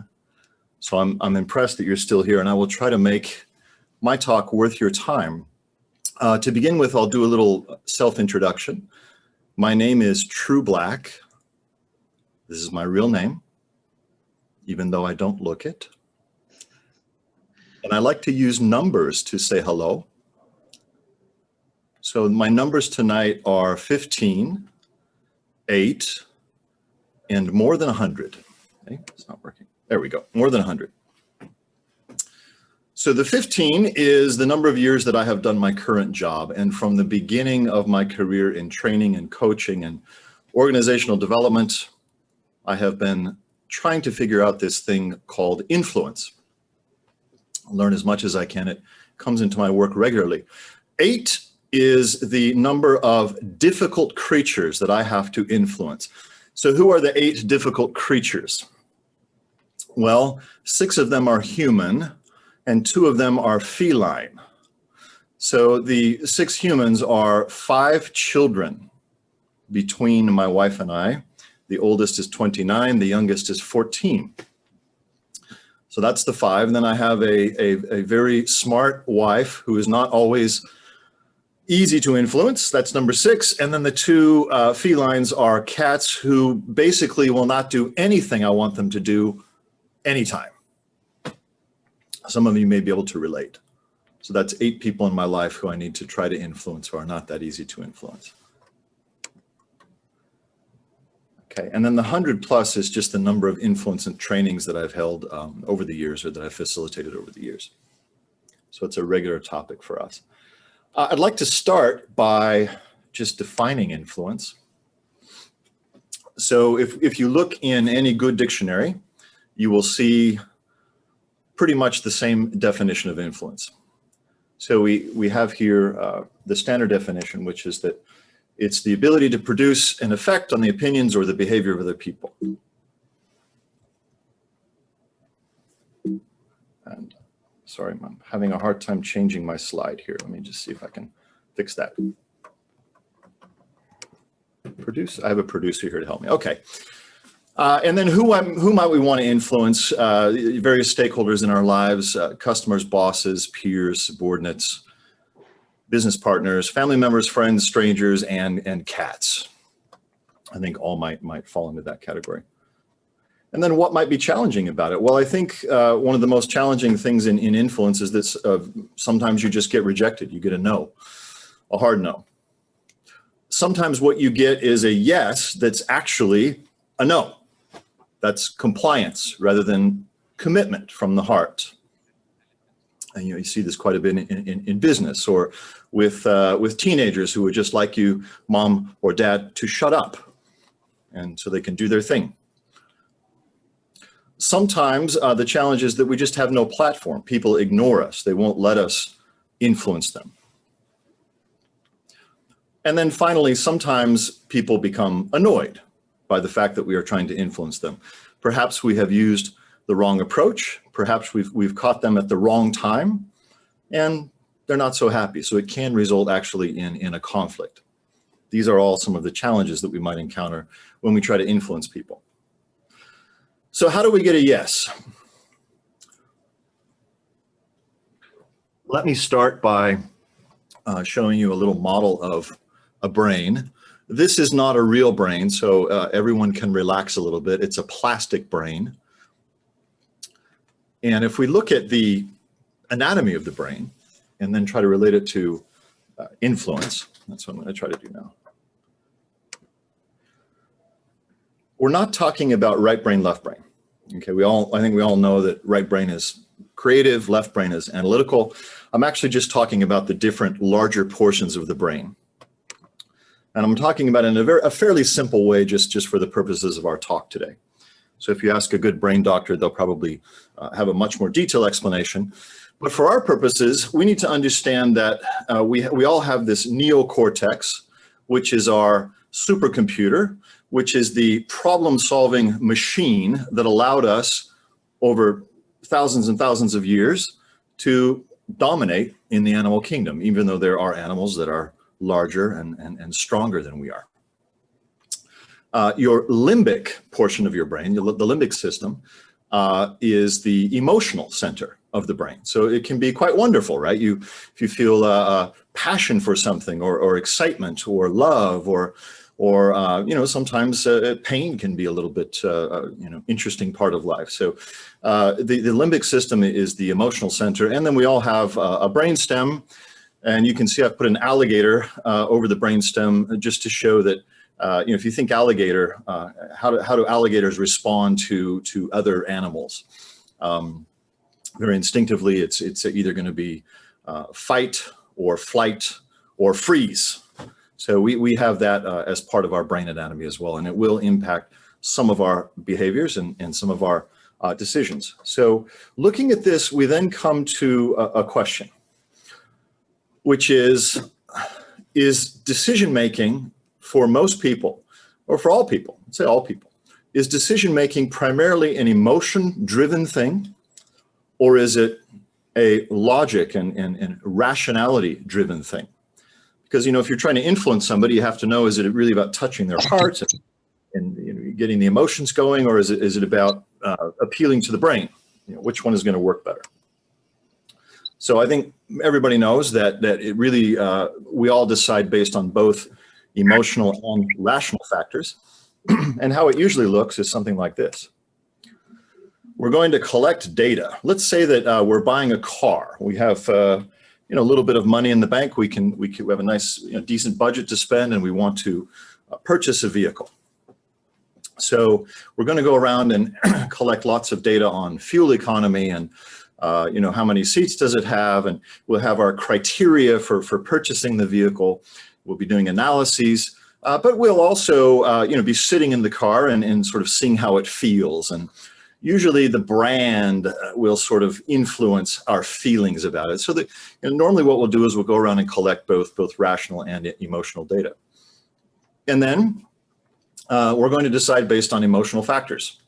So using the car example, the cars that we bought before the current cars that my wife and I have now were very much, I think, an example of this, because ultimately we chose the car for the family, I think, because we had such a fantastic experience at the dealership. They had great coffee. They didn't just have the sort of powdered coffee. They had the espresso machine, and my wife got a latte, and I got the Americano, and they had nice cookies, and the salesperson's boss came out and said hello to us, which my wife really liked.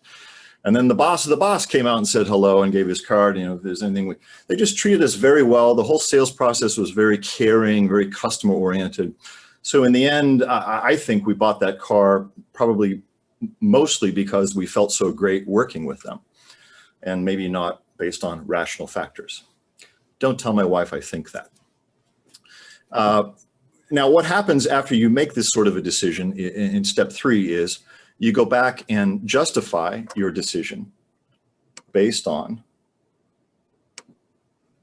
rational factors. So this is where we've now taken the car that we just bought based on, kind of emotional factors, the emotion-driven decision. We drive it now to a family gathering, and you've got the big brother or the very analytical friend or the very analytical relative there, going, why did you buy that one?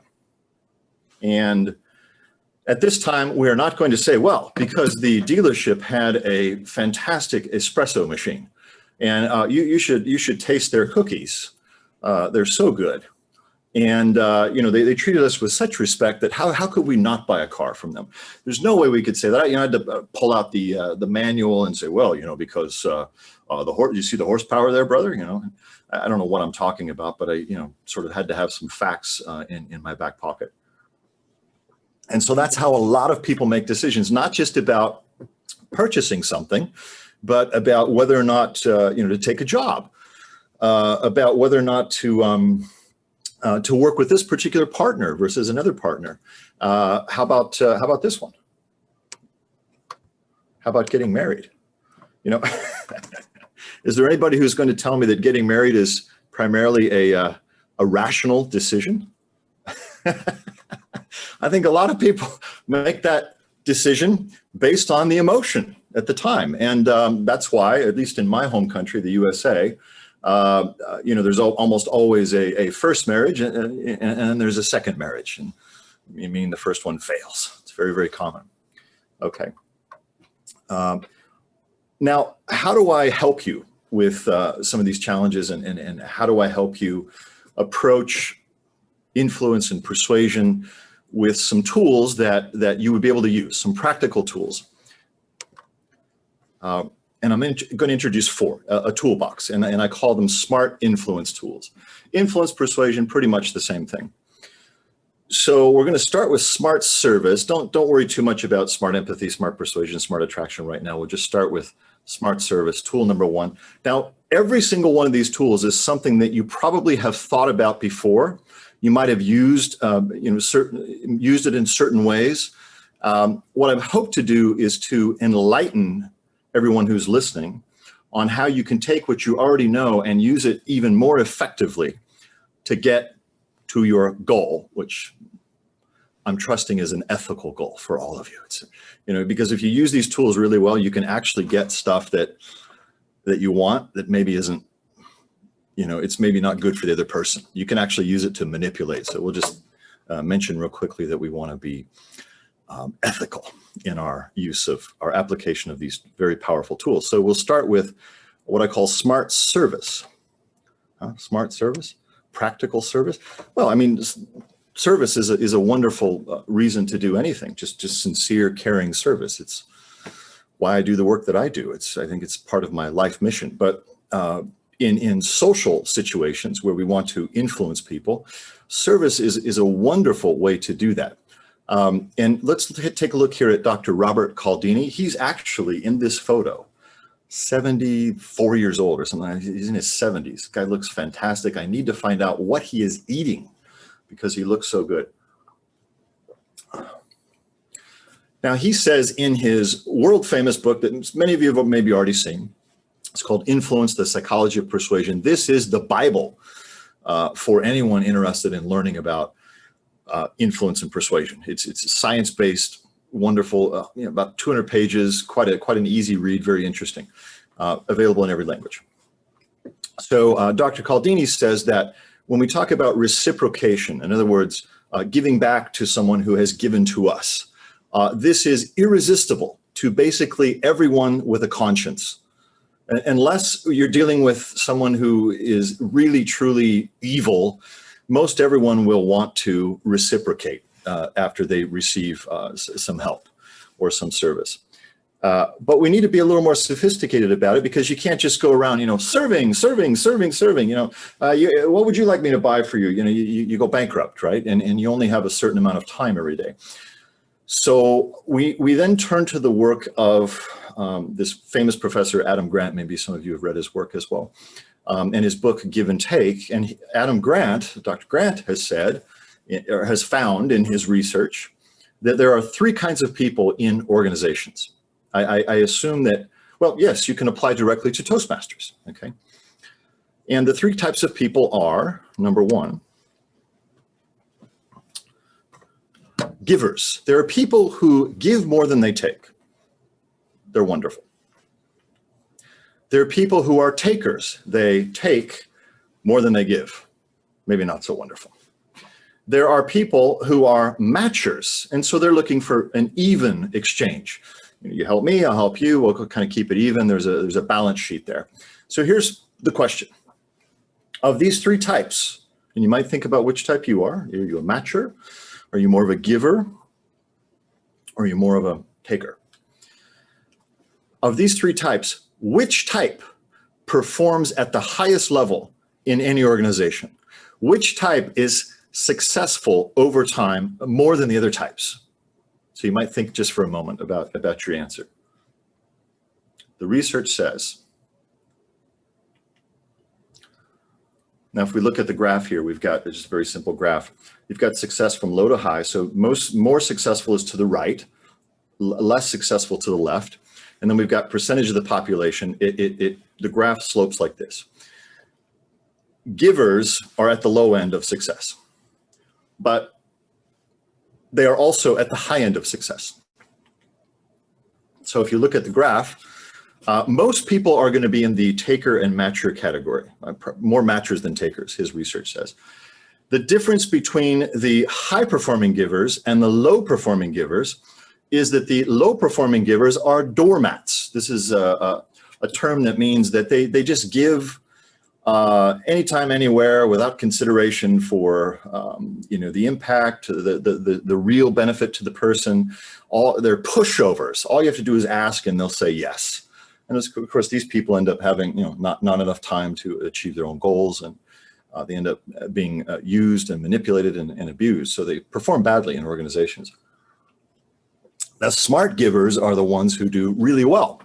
And let me give you an example of a smart giver. This guy is a master. His name is C.D. Wong. He's wearing a funny hat because he's in Tibet, climbing around. He is a Taiwanese guy, I live in Taiwan, who was a senior leader at Microsoft and now is a VP of sales at VMware. Some of you may be familiar with cloud services, software company.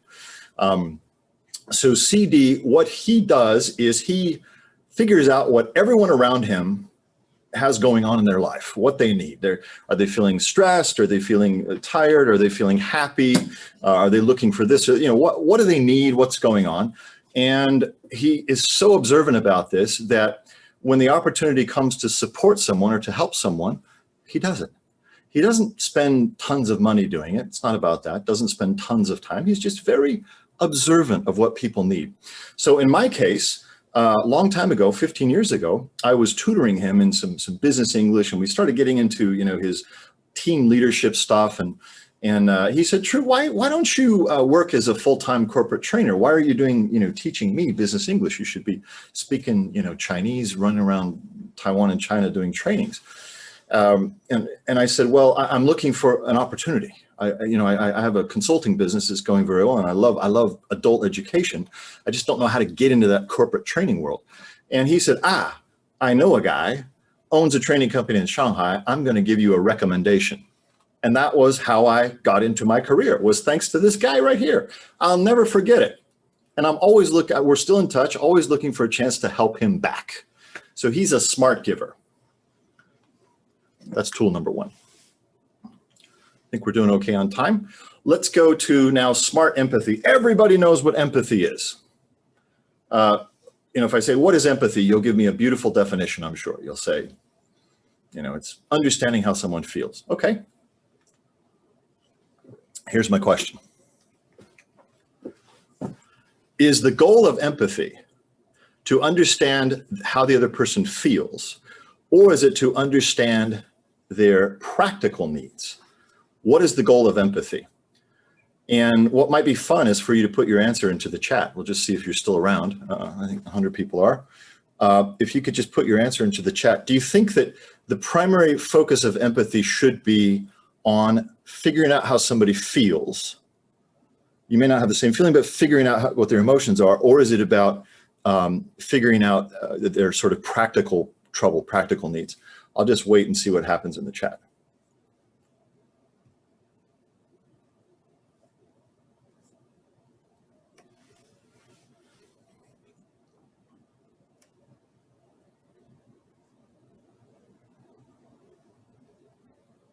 Both. How they feel, emotions, how they feel, not just how they understand a need, okay? Both are interconnected, okay? Practical.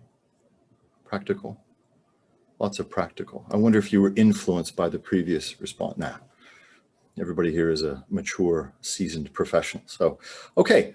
So the answer is, well, for people who said they're interconnected, yeah, I'll give you that. For those of you who said you really should prioritize the practical needs, if you believe the experts, they're going to say you're right.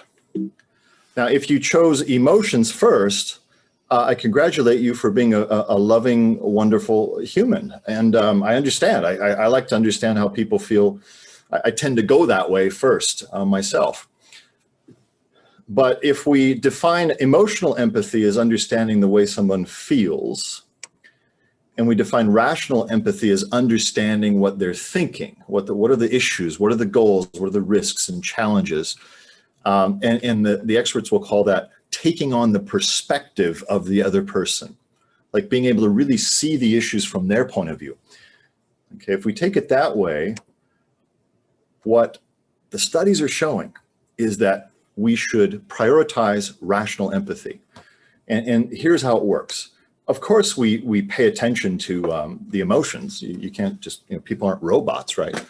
And, we just said that decisions are driven by emotion. Totally true.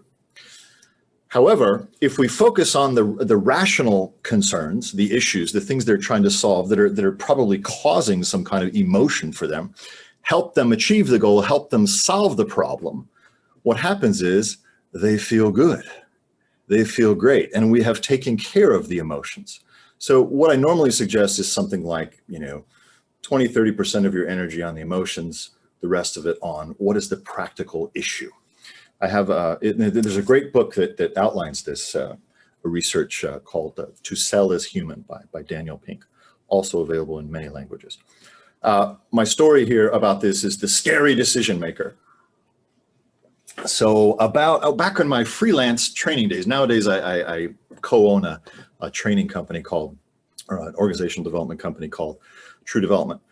But back in my early days in training, I was a freelancer flying around, and I got this assignment from one of my main partners to go and meet with the head of Salesforce effectiveness for Greater China. And he was based in Taipei for a financial services company.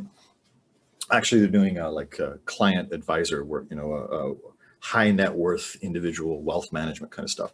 Okay, so I went and I had the meeting with him, and I was prepared. I had my pitch and my PowerPoint. My background is in sales management, so I know what to do. I know to connect with him and figure out what he really wants, and then see how our services, show him how our services can fit that. So I get into the meeting. It's supposed to be an hour, and I start, exchange the business card and start chatting. And one of my first questions is, his name is Lawrence. Hey, Lawrence, where are you from in Taiwan? Because I've traveled all over Taiwan. I pretty much know the feeling of every place. And he kind of put his hand up and said, True, I know what you're doing.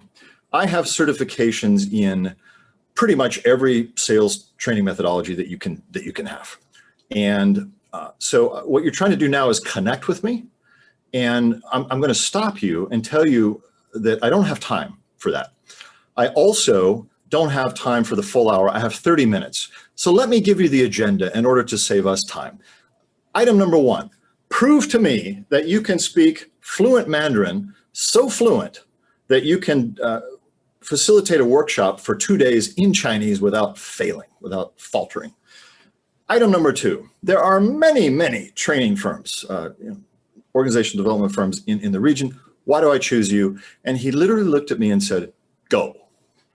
Sounds like not very Taiwanese, right? Taiwanese is usually very gentle and kind and all that. Well, he was polite, but he was very direct. And you meet people like that here as well. So here's what I did. I didn't lose my cool. Normally I would get very nervous.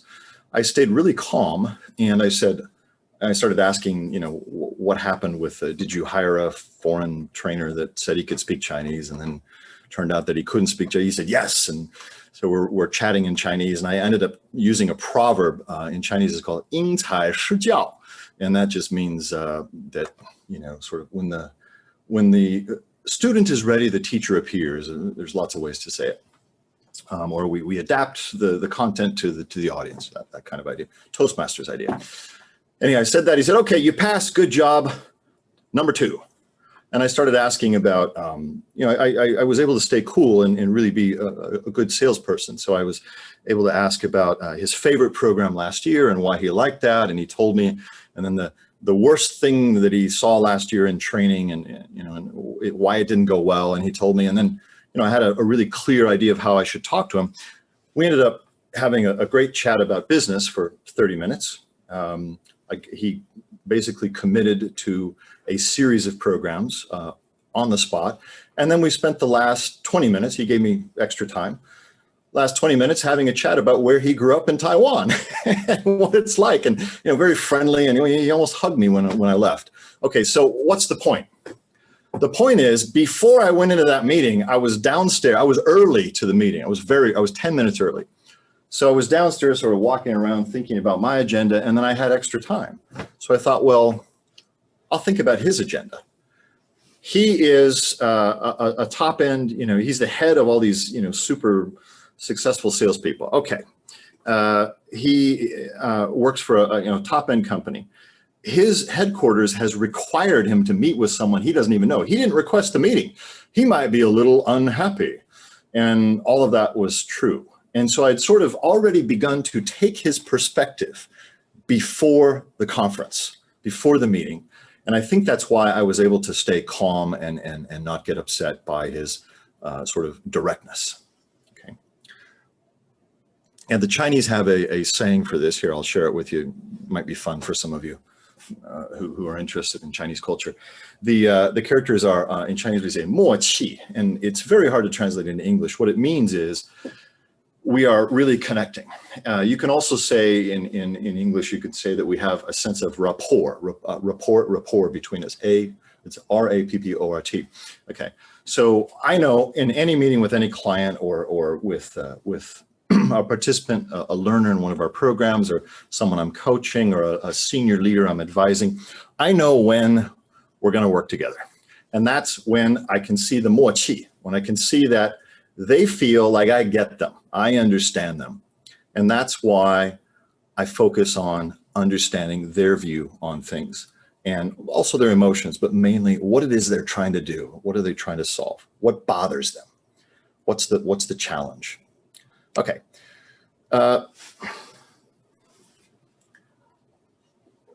Last couple. We have now smart persuasion, and isn't persuasion influence? Yeah, it's just the best name I could come up with for that. And we'll go back to Dr. Caldini here.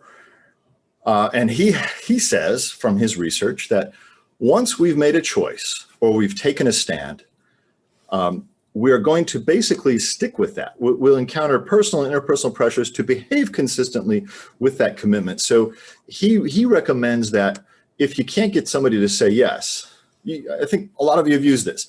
You can't get someone to say yes. What you do is you get them to say yes to something. Like, you can't get the full yes. You can't get the big yes. You go for a small yes. If you can get the small yes, now we're moving in a direction. Hopefully, it's a win-win direction. Good for them, good for you. The trust is building. They're investing in it. They're getting into it. It's hard for people to turn back around and go to zero once they've started moving. You just have to figure out how to get them to move. Okay. So here's like a basic strategy that you can use. For anything that you want someone to do, come in with 3 proposals, 3 suggestions, 3 offers, whatever it is. You've got your best case, your backup, and your bottom line. So if you have a friend who is saying, I'm out of shape, I need to, I used to run a lot, I need to get back into running. I guess nowadays you'd be on a treadmill, wouldn't you? Or you'd have to escape people. But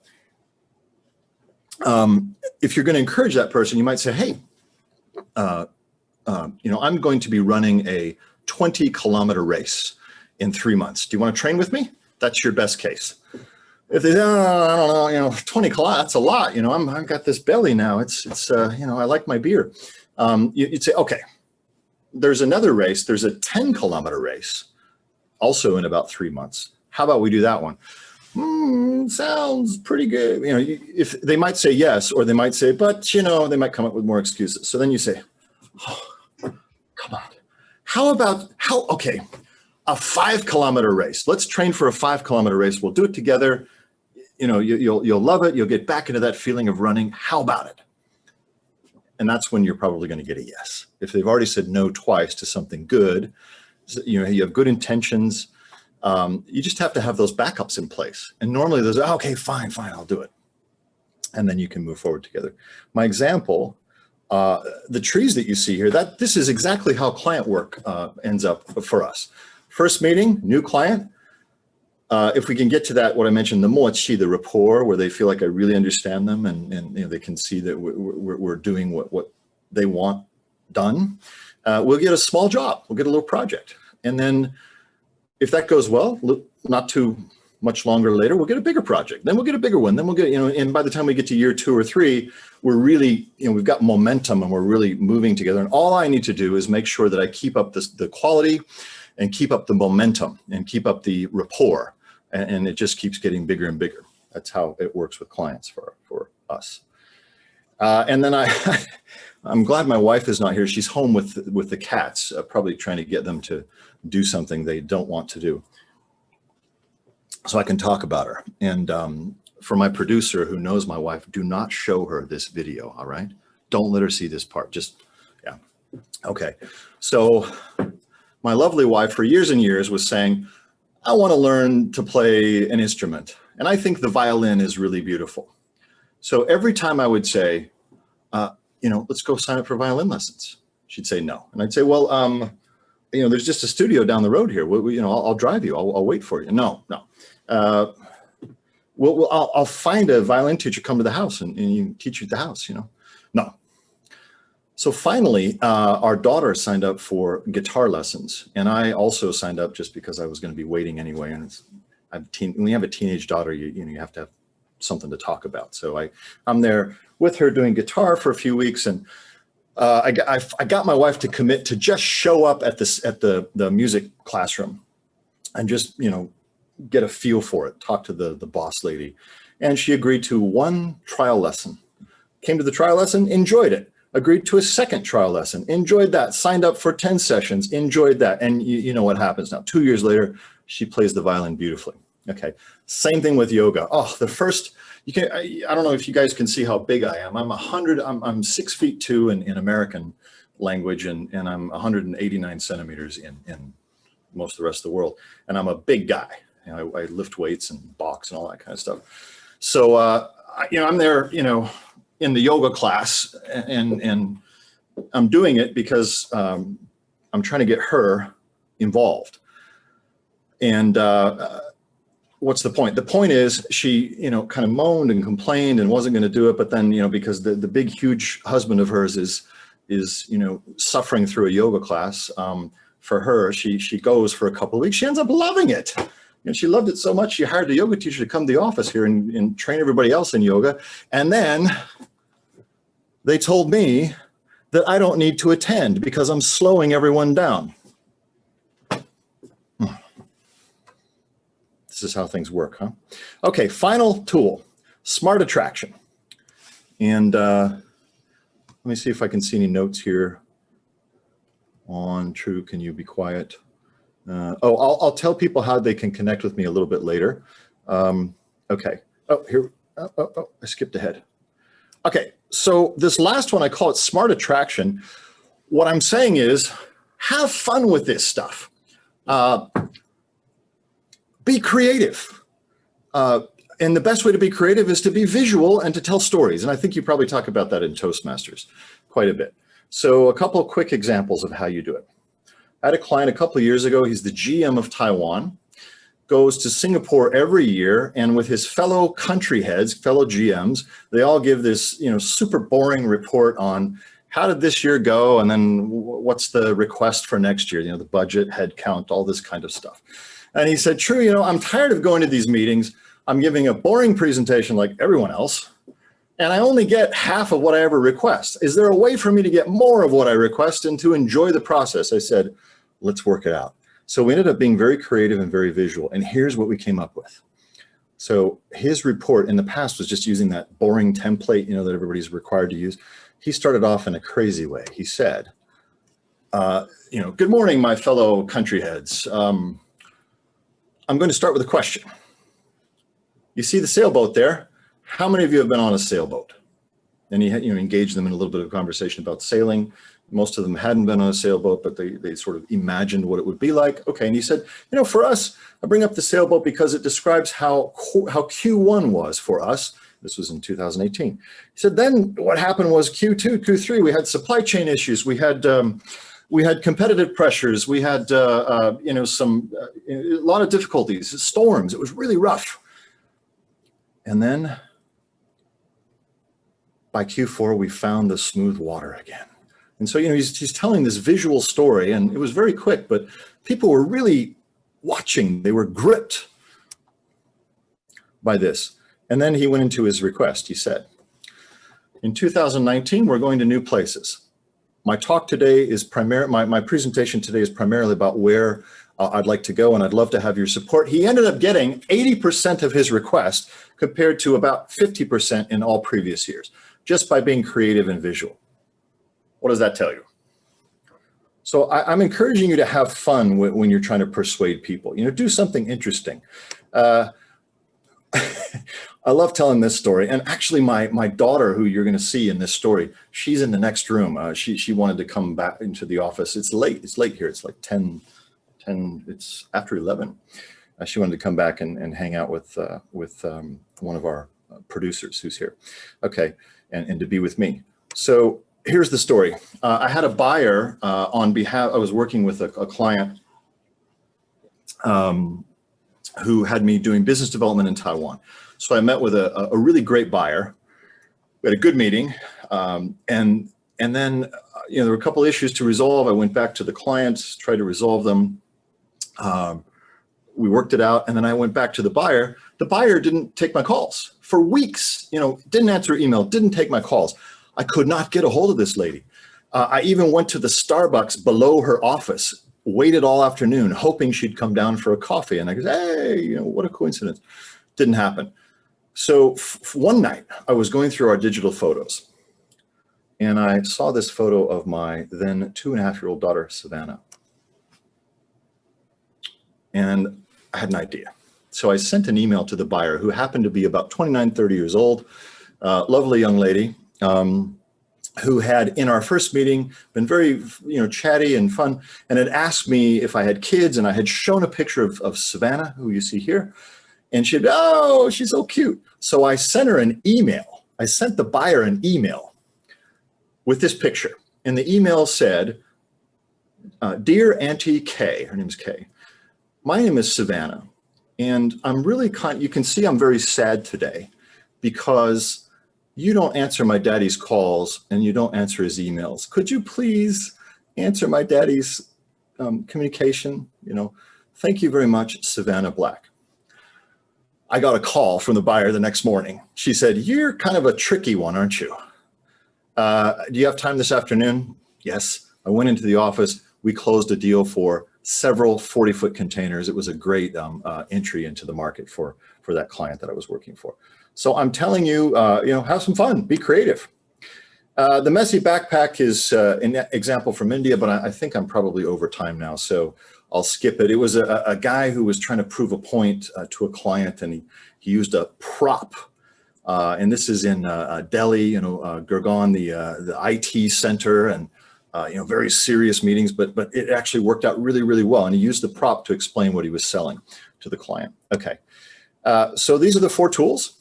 Smart service, be a smart giver. Smart empathy, focus on perspective taking and rational empathy. Smart persuasion, get them moving in a direction and then support that direction, keep going. And then smart attraction, be creative, be visual, use stories. I'm going to borrow from Steve Jobs in the past and Tim Cook now from Apple, and to give you one more thing, and that is, if you have not yet learned about DISC personalities, the personality types, or TRACOM social styles, you got to do that. If you're interested at all in improving your ability to influence and persuade people, you've got to get up to speed on this methodology. So DISC is great. It's a little deeper. Social Styles is a little faster to learn. Both have many, many free resources online. All you have to do is Google. And then I have my recommended books here. I think we're recording this, and you're welcome to take a screenshot if you like. The only one I didn't mention was Getting to Yes by William Ury. He's the head of the Harvard Negotiations. I couldn't hear what you said. Oh, Siri, you can be quiet. Okay, Siri's talking to me. Anyway, these are great books. They're sort of I would say, the canon of persuasion and influence, if you really want to get into it and you haven't read these. I'm done. Do we have, our MC, can you tell me if we have time for a question or two, or have I used up all the time blah, blah, blahing? We can take two more questions, 2 questions, in fact. Okay. For 2 minutes.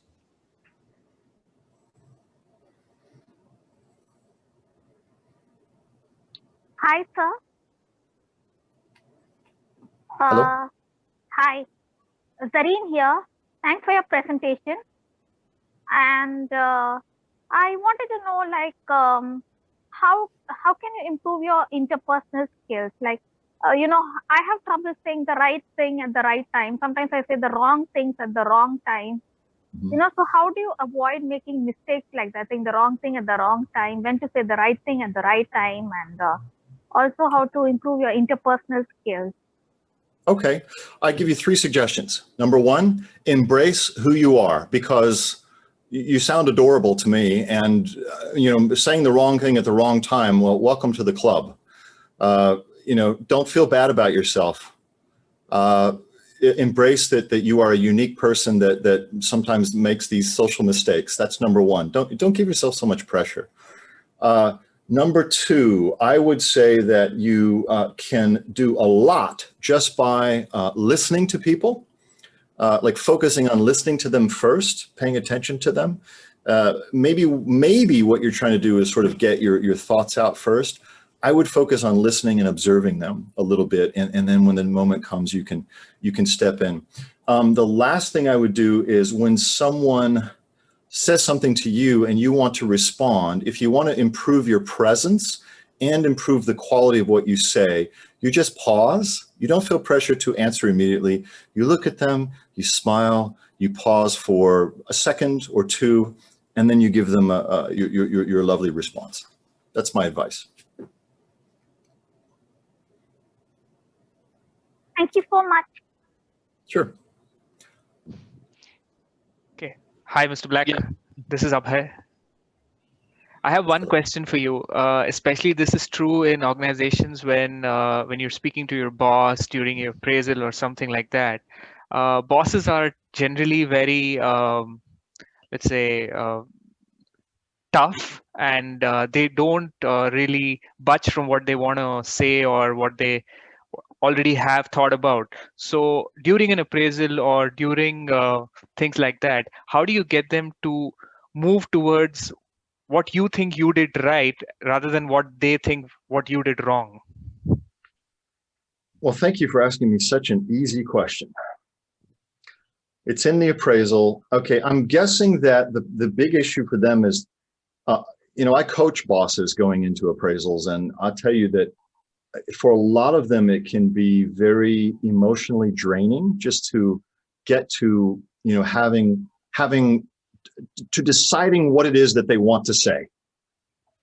You know, I think for anyone with a conscience, you know, it's awkward, right? You're going in and you're judging people and you're deciding their pay and their promotion. It can be really tough on them. So my guess is that they are resisting alternative opinions, because they feel like it was really hard for me just to figure out my view and my evaluation, my appraisal in the first place. And now you're questioning me. And I'll tell you, most of them fear that you will disagree, that you will resist.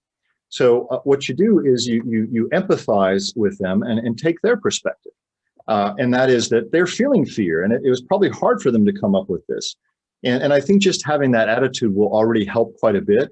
It'll help you when you bring up your alternative proposal. And then what I would do is I would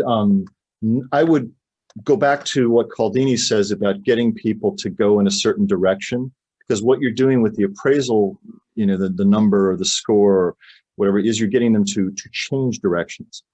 So what I would do is I would try to get them to not make the final decision if you can. You know, if it's not final already, or if there's still time to change the original comments or whatever, I would get them to just think about it. And then I would arrange, you know, a follow-up conversation in the very near future. And I think in order for that to work, also, you need to have kind of a viable alternative. In other words, okay, you're saying that I didn't handle this project well and I deserve a lower score for my project management skills. Could we also get into the appraisal the two other times that I actually managed the project very well, and sort of at least come out with a balanced view on that? Would that be, you know, so we can kind of keep your view, but also take into account some facts, you know, that actually also happened. See if you can go for that. All right. Thank you so much. Sure. Good evening, sir. This is Nazneen here. And it's actually not a question. I would just like to say it was a very enriching experience and a very good insight to things which I wouldn't have even thought of. Being persuasive and empathy in a different perspective altogether. We always, you know, empathy is just, you know, feeling, you know, just feeling what the other person is and consider their feelings. But different perspective of empathy, I just got to know, and a different perspective of the whole situation of persuasion, empathy, and also an insight into how to convince a person and be persuasive. Thank you so much. You are most welcome, and bless you for bringing that up. Thank you. You know, you need to ask someone in your home to give you a hug for me. Thank you so much. Sure. Thank you so much. Have a great festive season. Thank you. So yeah, I feel such great energy. I had a little bit of Red Bull before I got on because I was afraid I'd be tired. I think it's like 11:30 in Taiwan. I had a great time doing this and just sort of, because I observed a lot of the meeting before and felt the great spirit in this Zoom room and in this group.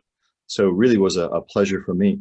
If you want to keep in touch with me, there are lots of ways to do it. You can email me. I'm always happy to answer emails about specific questions, or if you want to know about resources or something. I'm on LinkedIn under my original name, which is Truett Black. WhatsApp is just True Black. And then we've got Facebook, and then the QR code is to get on our mailing list. I send out a newsletter with resources and ideas like 3 or 4 times a year. So thank you. Thank you so much, Mr. True Black. I would say that was the perfect keynote speech that we could have asked for at our landmark meeting. I would say you are the canon of persuasion. That was phenomenal. Thank you so much. I am so grateful. When I tell my husband this, I will leave out the wife, make it the husband maybe, right? But I would have loved to know more about that messy backpack. I was taking notes feverishly. So for everyone out here, we have recorded this. And if you need the recording, all you need to do is reach out to our Sergeant of Arms, Priyanka. We will have it for you because I'm sure you're going to need it. That was such a valuable session. We can't thank you enough for being here with us today and doing this for us. Thank you so much, Mr. True Black. My pleasure. My pleasure. Thanks to IAPA for inviting me. Yeah. Our pleasure entirely. Thank you so much. Thank you.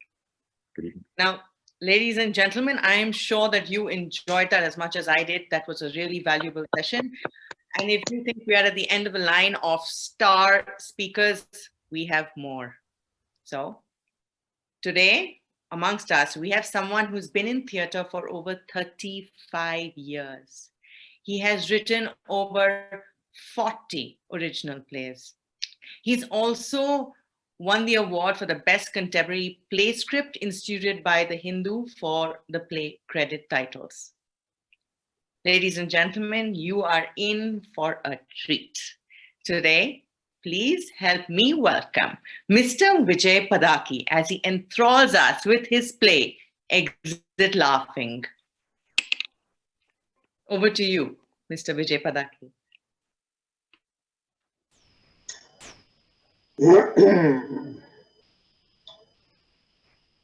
First things first, a quick check. Can you hear me? Is the sound okay? Can you hear me? Yes, sir. We can hear you. Echo.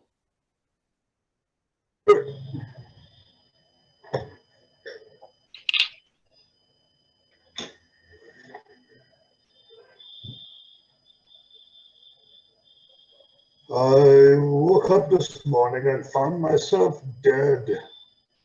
6 feet under and not my own bed. The lily's still white, the roses still red. I woke up this morning and found myself dead. Well, as I always say, when you gotta go, you gotta go. A lot of people have said pretty much the same thing. For instance, life is pleasant, death is peaceful, it's the transition that's troublesome. Isaac Asimov. It doesn't make a damn bit of difference who wins the war to someone who's dead. Joseph Heller. No one knows whether death may not be the greatest of all blessings for a man. Socrates. Most people die at 25. It's just that they aren't buried until they're 75. Ben Franklin. Good evening, and welcome to Exit Laughing. It is said that when a famous comedian died, the epitaph they inscribed on his tombstone read, Exit Laughing. Now, some people have no problem laughing at death, laughing about death, laughing with death. Actually, there's a nice collection of epitaphs from tombstones, and we can share that with you. Comedian W.C. Fields wanted his epitaph to read, on the whole, I'd rather be in Philadelphia. Playwright George Bernard Shaw ordered this for his. I know if I stayed around long enough, something like this would happen. Constance Bennett, the beautiful actress, asked for these words on her grave: do not disturb. And Dorothy Parker, humorist in both poetry and verse, had a tombstone order that said, involved in a plot. And Clive Brooks' headstone read, excuse me for not rising. Jokes about lawyers aren't new. One of the most colorful of all criminal lawyers was Earl Rogers of Los Angeles. You might know that his career inspired the Perry Mason books and TV shows. He not only excelled in the courtroom, but doubled as a popular social wit. His self-composed epitaph proves it. Here lies a lawyer, an honest man. Who'd ever think there'd be room for two men in this little grave? Whoever said that the cemetery is a place of gloom? A lot of fun can happen in a graveyard if one looks for it.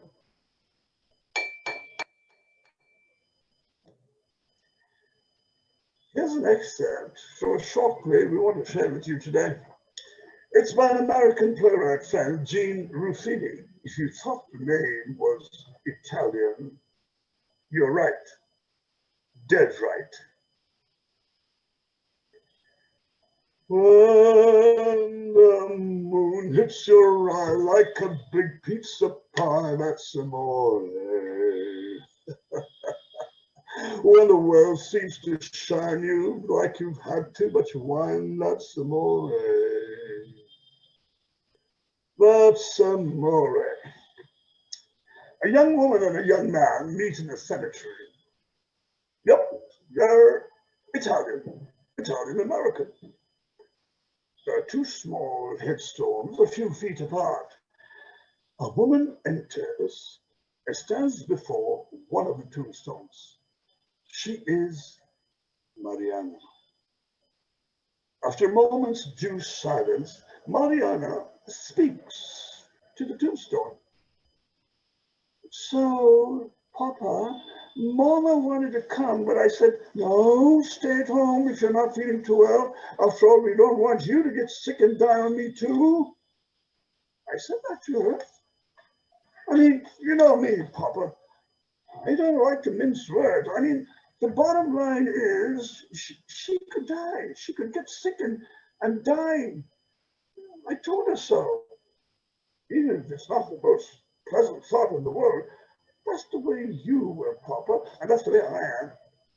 Ah, if only you had listened to me that day and not gone to work. You foolish old man. You thought without you there'd be nobody to build walls for buildings in New York City? Nobody else could lay bricks like you? So out you go with a cold and boom. Pneumonia, complications, and now this. Oh, Papa, I miss you. And Mama misses you too. But don't you worry. I'll always take care of her. I'll never leave her. You don't have to worry about that. A man enters, carrying a small bouquet. He's Pascal. He stands on one side, listening to the woman, not wanting to interrupt. Mariana continues. Meanwhile, Papa, things are about the same in the neighborhood. Philomena Lucia finally got married. What a scandal! Ha! Disgraciosa! Living almost as with a boyfriend of hers, practically in her own house too. We should have please moved to another part of the city if you want to do something like that, eh, Papa? Oh, you would have had a great laugh at that yourself. By now, Pascal has moved to the second grade. Unnoticed by Marianne, he stands in front of the other's tombstone and starts to speak.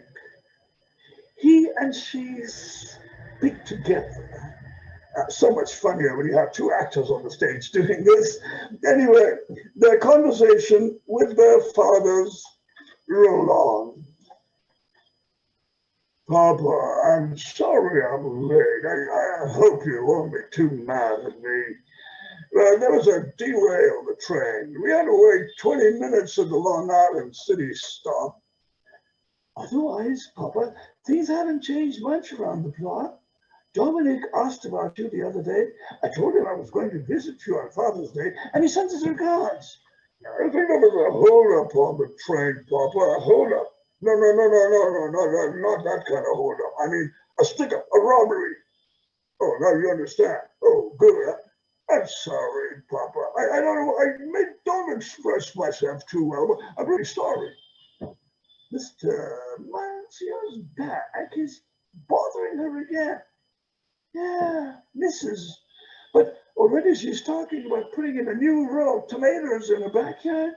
Can you imagine Santa Maria, 80 years old and still gardening, just like you? So what are you busy with, huh? Johnny is fine. I told him I was going to visit you today. But he said he couldn't make it. I'm sorry. Papa, he said he'd come another day. And now it's Father's Day. And I know that. But he said he'd come another day. Well, things are nice with me. I'll tell you, I've been giving shots down at the shop.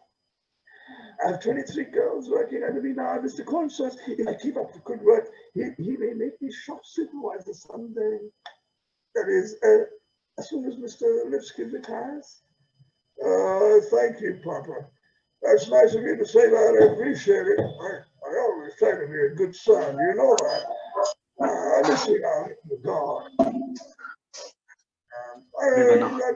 That big house all alone. I just rattle around. Maria notices that Pascal is talking to his father, and she stops to listen. And while he continues, well, you know that. I always tell you that. I know I'm sorry, Papa, but wait. Let me tell you what's happening up here in this world. Gregory has been discovered having an affair with Martin's wife. Remember, she's the woman who had the abortion, and the child was discovered to be actually twins. I know, isn't that terrible? I don't know, Papa.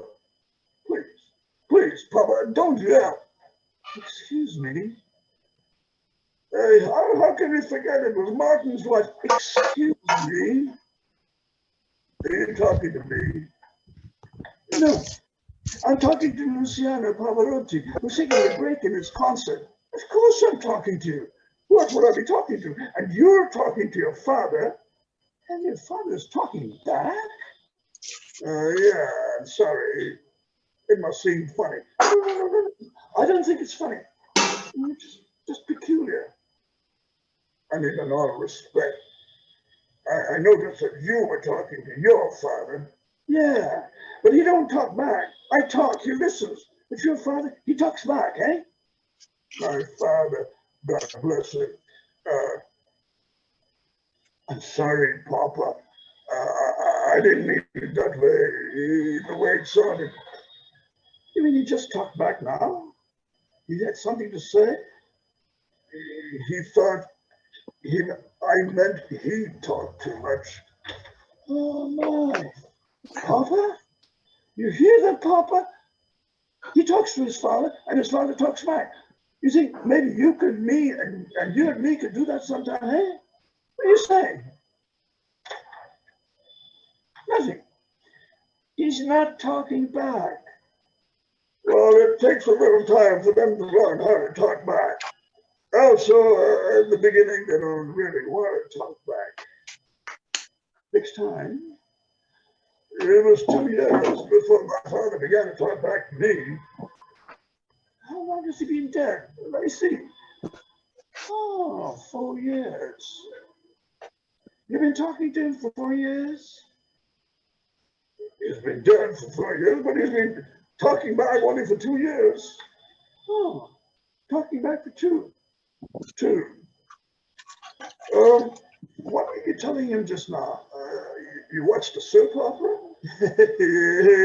My father loves to watch soap operas. So I would come here every day to tell him what happens on TV. You come here every day? Every day. My God. You hear that, Papa? He comes here every day. I figured to come here on Father's Day. Oh, I come in the morning after work. What kind of work do you do? I'm a baker. I have my own shop. A baker. That's nice. Your wife, she doesn't mind you coming here every day? I'm not married. Oh, well. I'm not married either. Isn't that a small world? Small world. I mean, you're not married. I'm not married. Are you a widower? Divorced? No, just never got married. Just stayed with my dad. Just like me. I never got married either. Just stayed with my mother and father and took care of them. You have brothers, sisters? Just a brother, Johnny. I'm sorry, Papa. Don't get mad. He's mad because his Father's Day and Johnny didn't come to his visit. Yeah, right. You have brothers and sisters? No, I'm the only one. You hear that, Papa? He's not married. How long do you think it'll be before my father begins to talk back? Let me see. Well, he's only been dead a little while. It's hard to say. I mean, my father told me it was a difficult decision to talk back. Once you leave this world, there's a tendency to say, good riddance, if you know what I mean. Do you mean my father may never talk back to me? It's a possibility. That's the thanks I get, eh, Papa? Visit you, won't even talk back? If I talk to you, you better talk back to me. Wait till I tell Mama. She'll have something to say about this. You shouldn't talk to your father like that. He could get mad. My father get mad? Not my father. He wouldn't dare get mad. He knows how much good we did for him. And if he wants us to visit, he better have something to say for himself. You hear that, Papa? Papa, I'm sorry. It's not me. It's her saying that. I'm sorry. You always say you're sorry with that way. You feel like you're always saying you're sorry. You're sorry. I'm sorry. I didn't mean you see it there I go again. I'm sorry. Stop saying you're sorry. You should stand up and be a man. I'm sorry. Mamma mia. You ever seen a man like this, Papa? Sorry, Papa. What? What? No. Okay. You're talking to your father again? He was talking to me. He said you should shut up. He says I should shut up? Shut up? You hear that, Papa? He says I should shut up. With all respect to you and your father, I think he should shut up. Papa, please, don't get mad. You could have a heart attack. He's dead. How could he have a heart attack? I don't know. I don't know these things. I don't ask questions. All right. I am Mariana Paolucci. I'm pleased to make your acquaintance. I'm Pascal. Pascal lives in Longo. What? All right. My father says, a pleasure. Tell your father he's welcome. My father says you're very pretty. No, Papa. No. Thank you. What else did he say? Nothing. He said nothing. Papa, stop it now. No, come on, Papa, please, Papa. Come on, what's he saying? He's saying something. What is it? Well, I can only say that my father says you're very pretty, and he'd like to have got to know you a little better early. Is that right? Do you hear that, Papa? For a man who is 6 feet under the ground, your father has a lot of strange ideas. Nothing ever stopped my father. But that slowed him down a little bit, huh? Papa, please. Please. Mariana, you mustn't say such things. Oh, Papa, what now? My father just asked your father how he could erase a girl like you. You did, huh? Papa? What did you tell him, huh? Nothing? You told him nothing. Good. He never says anything. And what could he tell me? That I worked hard for him all, and my mother? That I get up early in the morning and made his breakfast so he could go out and lay bricks? I made his lunch, that I had to tell him what to wear, how to speak English, what television programs to watch, what newspaper to read, what subway to take. Everything I ever did, I told him how to do it. How about your mother? She told him the same things. There wasn't anything he ever did but what we told him to do. And you never married. Oh, well, 2 or 3 that wanted to marry me. But you know, they never really appreciate all the advice you gave them.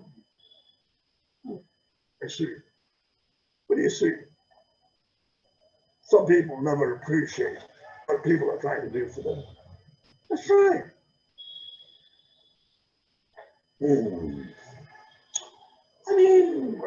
I mean, well, yeah. I always mean well. Sometimes it's hard for people to see it.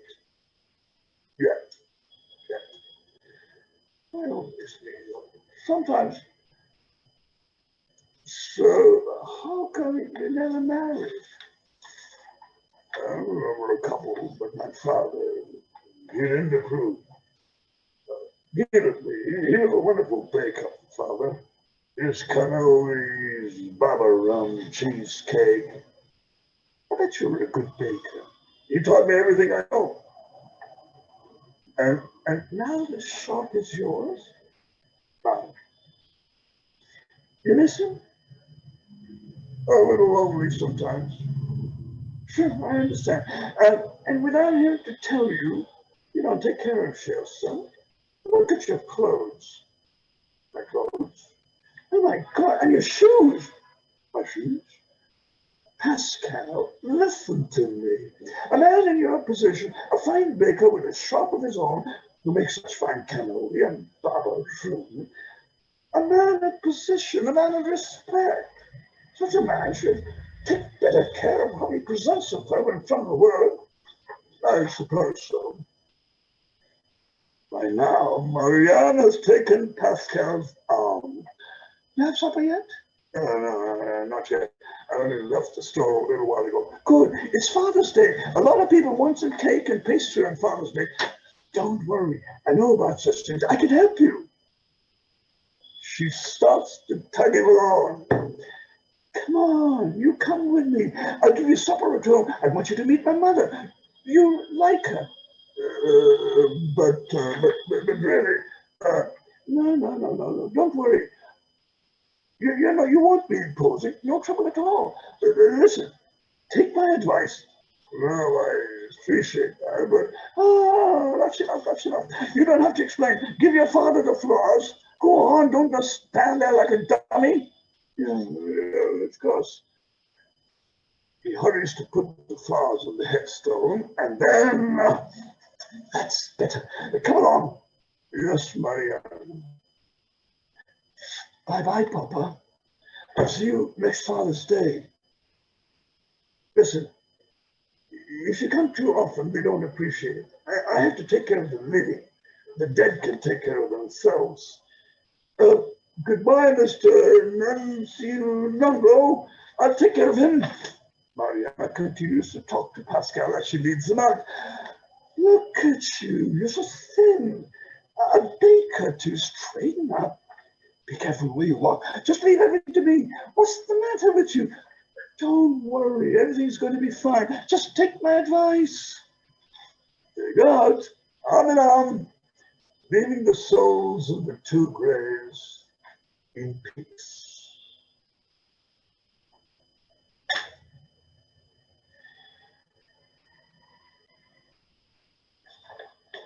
A Tagore sketch. We'd like to introduce you to the comic writing of one of the greatest writers of our own land, Rabindranath Tagore. When people look at Rabindranath Tagore, they can only think of him as Gurudev. He's so serious looking in all those pictures, like a philosopher or a high priest or prophet Moses or something like that. I can't imagine another side to him. The fun-loving side.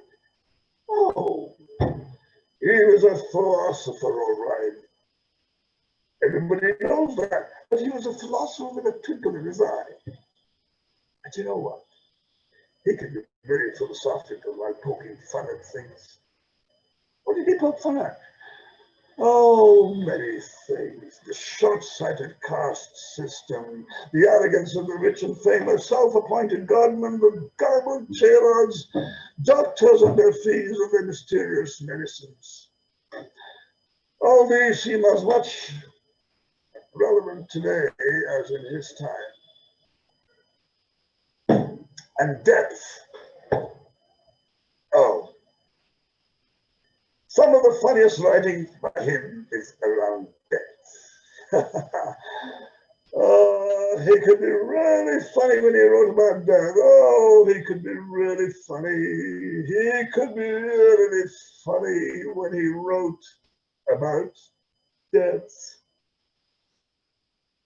In a little sketch called The Last Prince, the story opens with the family patriarch on his deathbed. The sons are busy with preparations for the funeral. The invitation list has only the prominent Englishmen of Calcutta, and oh, they must look into the advanced booking at the crematorium, the police bundobust for the funeral procession, and the tea and the snacks at the reception after that, and so on. One of the sons asked the doctor for the estimated time of the old man's departure. 2 a.m., the doctor says. Hardly any time left. They must rush. So many things to be done still. The doctor urges them to stop at the pharmacy and to pick up the needed medicines. Another son snaps back. I can wait.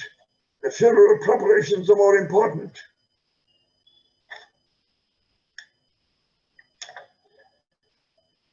The next scene is the next morning. The sons are gathered all around the old man's bed, very glum. The old man is sitting up, quite cheerful, a packet of potato chips in his hand. He recovers because he does not get the prescribed medicine. The sons are annoyed with the doctor for the poor estimate of the departure time. They attack the doctor. What kind of a doctor are you? You said 2 a.m.? It's almost noon now. Phew! Why could he not have gone at the appointed hour?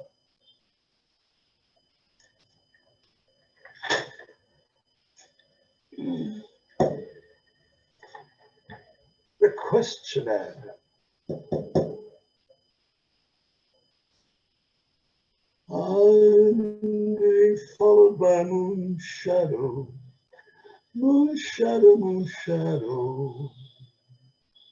Leaping and a hopping on a moon shadow. Moon shadow, moon shadow. The lady of the house is in the kitchen, cleaning and washing. When the doorbell rings, you can usually tell who it is by the way the bell rings.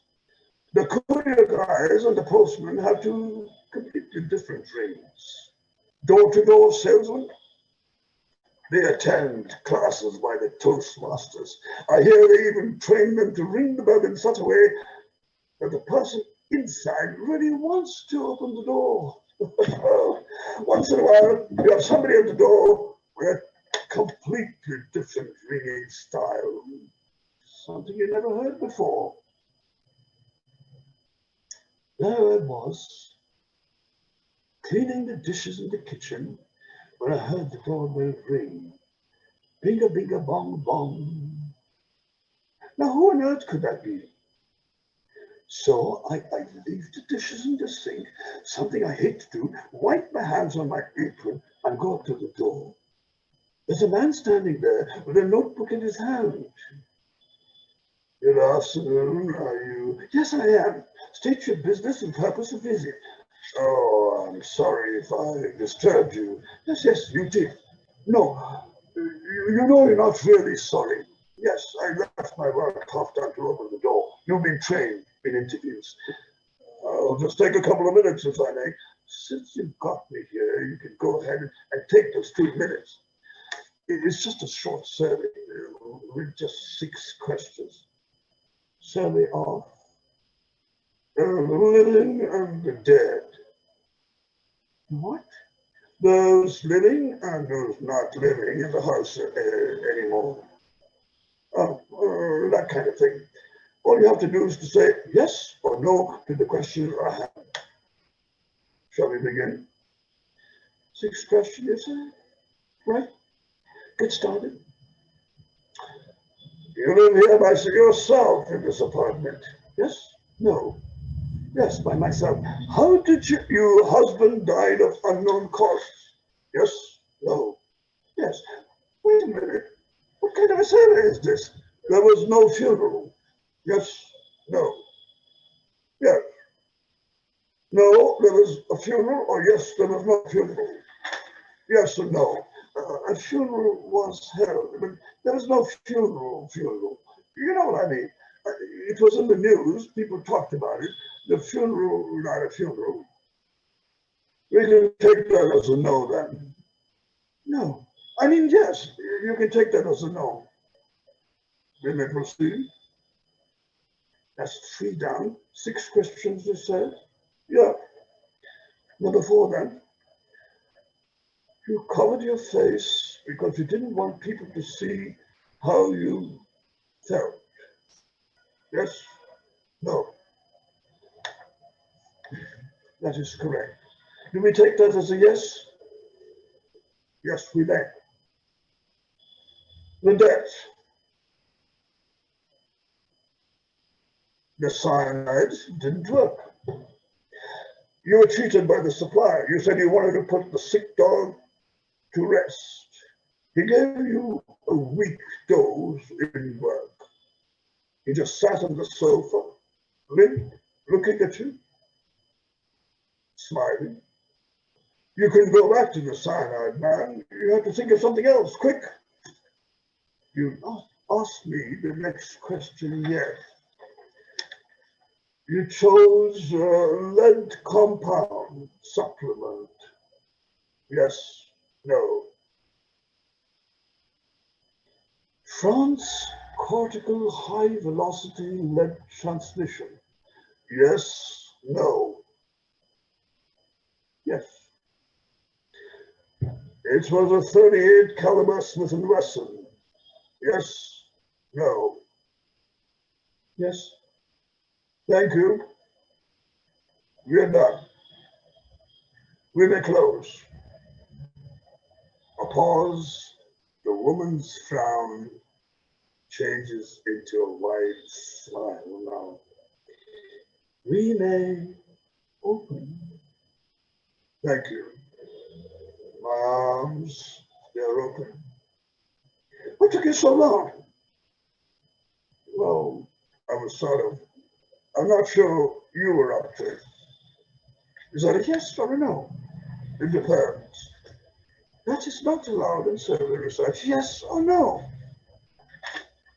I think it's a yes. You take that as a yes. Next. When can you start? Well, I waited so long, I'm sure I can wait till you... Wait! In you go! You can start on the dishes straight away. That way, that way, that way. She pushes them off in one direction.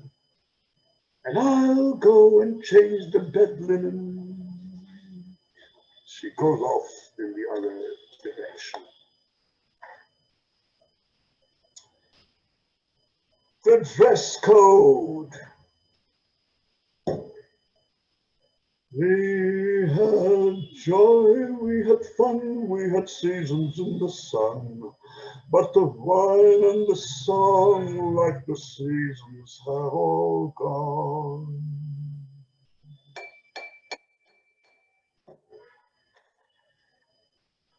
Have you ever wondered about the right conduct at a funeral? You know what exactly to say, what not to say, who to speak to, what to wear, the clothes to be seen in, the look on the face. Should you speak at all, or just go in silently and slip out silently?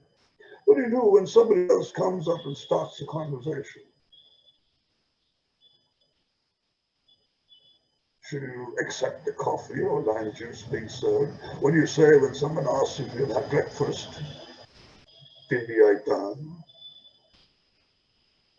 Maybe you thought you'd just stand in a corner, hands clasped in front, head slightly bowed, eyes closed, meditative, calm, collected, focused, cutting off all thoughts of the material world around ourselves, except the cricket score, the occasional glance at the cell phone being a minor permissible offense. After all, the old man was a cricket buff himself. He was watching an ODI on TV the night before. All the relatives remembered to say that. Just last night, when he was watching the match on TV, he was laughing and joking about Sri Lankan cricket and West Indian cricket in what competition can die first.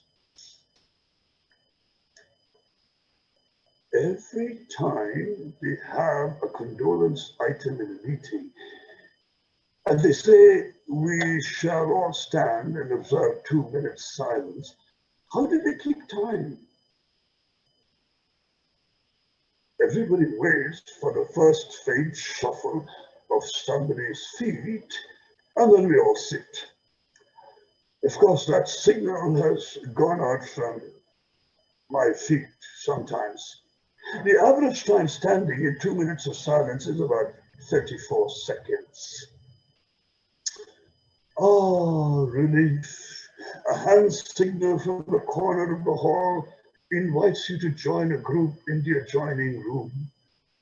You take leave of the old man on the floor and take small, slow, measured steps to the other room.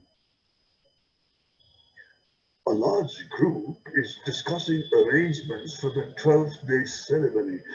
The lunch menu will be discussed in some detail.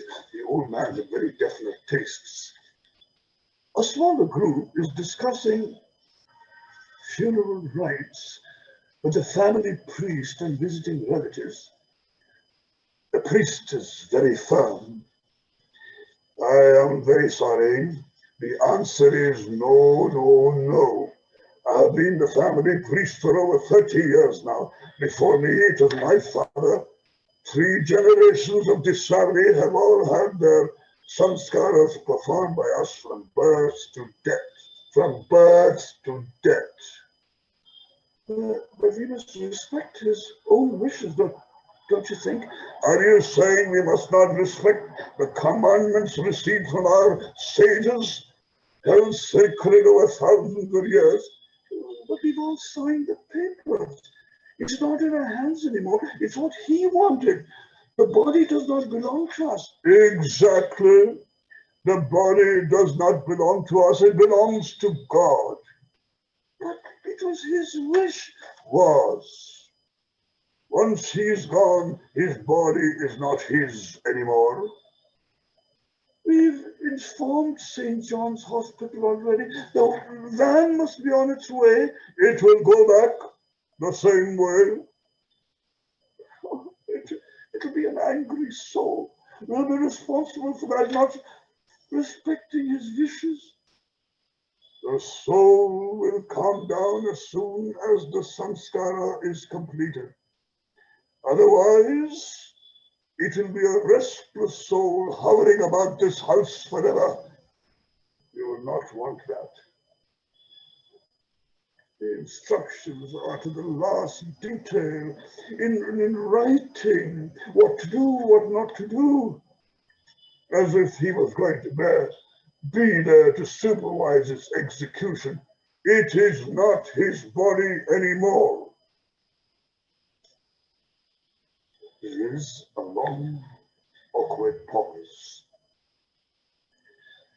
and the family decides to go along. We should call the crematorium. We should. One of us can go there straight away to book a time slot. Yeah. Is it all right?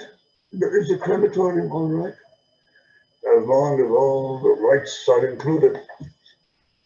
It is a concession we can accept. You know very well that the family has its own cart at the lake, but all right, you go with the crematorium. Thank you. Thank you. You're very kind, very grateful. Now go and get dressed for the funeral. Here's a list of things to get. You must act fast. I have another funeral at 12 noon.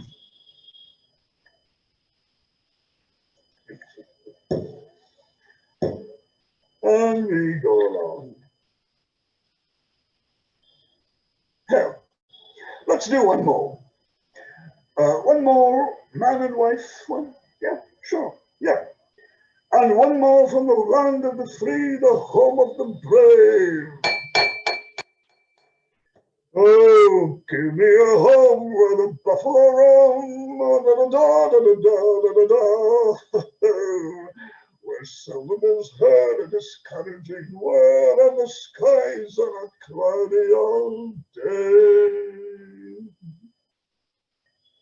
So there she was, Polly Solomon, walking along the edge of the pond with her husband, Solly, just a couple of steps behind. Both of them quiet, reflecting, looking back at the years of marriage, recalling all the early morning walks at dawn around the pond, greeting the rising sun, catching the first silvery reflections on the water. How many more? How much longer? She was prepared. She was the brave one. He knew she was preparing for the end. Preparing for the end for some time now. And then suddenly, oh my God, Sully, look there. An alligator, oh God, it's a huge beast, at least 12 feet long. Just freeze. It's staring at us, Polly. Just shut up and freeze. Don't move. It'll go away. What if it doesn't? What if it attacks us? I have a pistol, dear Solly. A pistol. That teeny one you carry in your purse. It's a good pistol, Solly. A single shot. That purse pistol fires only a single shot. It's a very good pistol, Solly. You just need to shoot straight and shoot right. I think I'd rather run. Oh my God, it's heading our way. Polly, Polly's charging. Polly whips out a single shot pistol from her purse, takes aim, bang. It is done. Solly holds his knee and tumbles forward. Oh, Polly, you shot me in my kneecap. You just need to shoot straight. Yep. The 12-foot gator grabbed Solly and dragged him away to the edge of the pond, home delivery dinner. Polly wiped the muzzle of the pistol with the edge of her skirt and put it back in her purse. Oh, much neater than a messy divorce. The amount she saved in lawyers' fees and the insurance money, that was a bonus. Lay that pistol down, Mama, lay that pistol down. Pistol packing, Mama, lay that pistol down.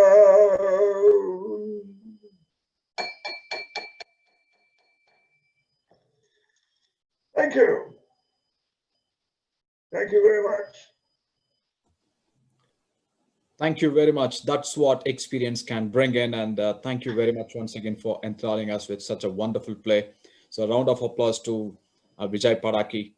So all that begins well, ends well. To deliver the vote of thanks, may I request the first DTM of South India, Toastmaster, distinguished Toastmaster Sumit Raman Mohan, to come on the virtual stage, please. Yeah. Thank you, Vaidyanathan, for that great introduction. A very good evening, dignitaries, to this milestone meeting, my fellow Toastmasters and dear guests. Marcel Proust has said that we have to be grateful to the people who make us happy, because they are the charming gardeners who helped blossom our souls. So it is, I'm sure you all will agree that this evening has been enjoyable, entertaining, as well as exalting. And it is my proud privilege to be delivering the vote of thanks for all those who made this such a momentous occasion. At the outset, we're truly fortunate and privileged to have had our international president, DTM, Richard Peck, and we're truly grateful to him for his inspiring message. And I would say, Shukriya, DTM Richard Peck, because that's the way we Indians say thank you. And then we had our founder president, Robinson D'Souza. He's always there for us, guiding, encouraging, mentoring. You are truly a gem of a dad, Mr. Robinson, because that's how we fondly call you, we the members of Bangalore Toastmasters Club. And to the other three founder quartets, Mr. Claudius Pereira, Anil Rego, and Sirajul Rahman, we are eternally grateful for the dream that you had in setting up this such a wonderful club. And thanks to the four of you, we are basking in its glory, enjoying the fruits and benefits. So for four of you, it's our hearts will glow eternally with gratitude, just like the Nandadipa in a temple, because Bangalore Toastmasters Club is truly our temple of success. And thanks to the glory that and the brand that Bangalore Toastmasters Club enjoyed, we had a galaxy of luminaries from the international past presidents, as well as the district dignitaries who shared with us such warm wishes and made us realize that how much they had been impacted, and were happy that Bangalore Toastmasters Club is really making an impact on so many people. To all those dignitaries who were present here, it's, as the French would say, merci beaucoup. And then we had our humor king, DTM Rajdeep Manwani, who gave us such a hilarious speech. And to him, I would say it as the Filipinos would say, Marminga Salamat. Why Filipino? Because they are considered one of the most humorous people in the world, and they can make any situation, anything humorous for everyone. And then, of course, we had for Toastmasters Somashekar, it was so easy because we were stretched our imagination to such heights, and his creativity had reached such a tall level. So to him, the thank you would be a Mount Everest thank you. And then to bring us back to the ground was Mr. True Black. That was a true classy keynote address. I say classy because I associate Black with class and sophistication. And you gave us a solid, invaluable insight into intelligent influence, which is so valuable to all the leaders and even for our day-to-day interactions with people. To him, I would give the German Danke sehr, because it was really solid and sturdy. And then to take us back, to bring us back into a light-hearted mood, we had our theater expert, Mr. Vijay Patki, give us a totally new perspective on death. to look at it laughing. And especially after having had such fearsome moments during COVID, I think this was a welcome break to you. And to you, I would say, Namma Padki Aure, Tumba Dhanyavadagalu, because we Toastmasters maybe have an international local, but at heart, we are truly local. And how can we forget Captain Ayappa and the committee that put together such a wonderful evening? So to all of you, a warm, extra triple XL hug and thank you. And of course, to the entire audience that is still here, because without you, this entire event would not have been so meaningful. And as I sign off, I'd be wishing every one of you a merry and joyous Christmas, a safe, healthy, happy New Year. And I now hand it back to our co-hosts and to them for making this such a quality meeting. I'm going to say to them, as the Japanese would say, arigato. So it's back to you, co-hosts. And thank you for giving me this opportunity of giving the vote of thanks. Yeah.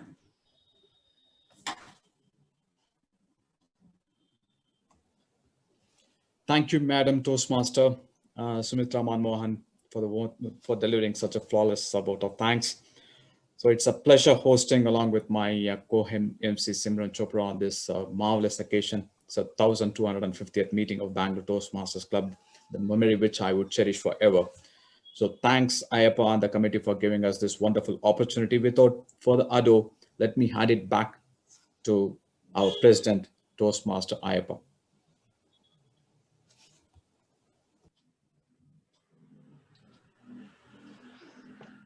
Thank you. Thank you so much, Toastmaster Vaidyanathan and Toastmaster Simran. It was a wonderful emceeing you both together done. And hope it's already late. We are running short of time. So hope you all enjoyed the meeting like anything like I enjoyed the most. With that note, I end the meeting number 1250. Wish you all a good night, good weekend. Take care. Thank you so much. Thank you.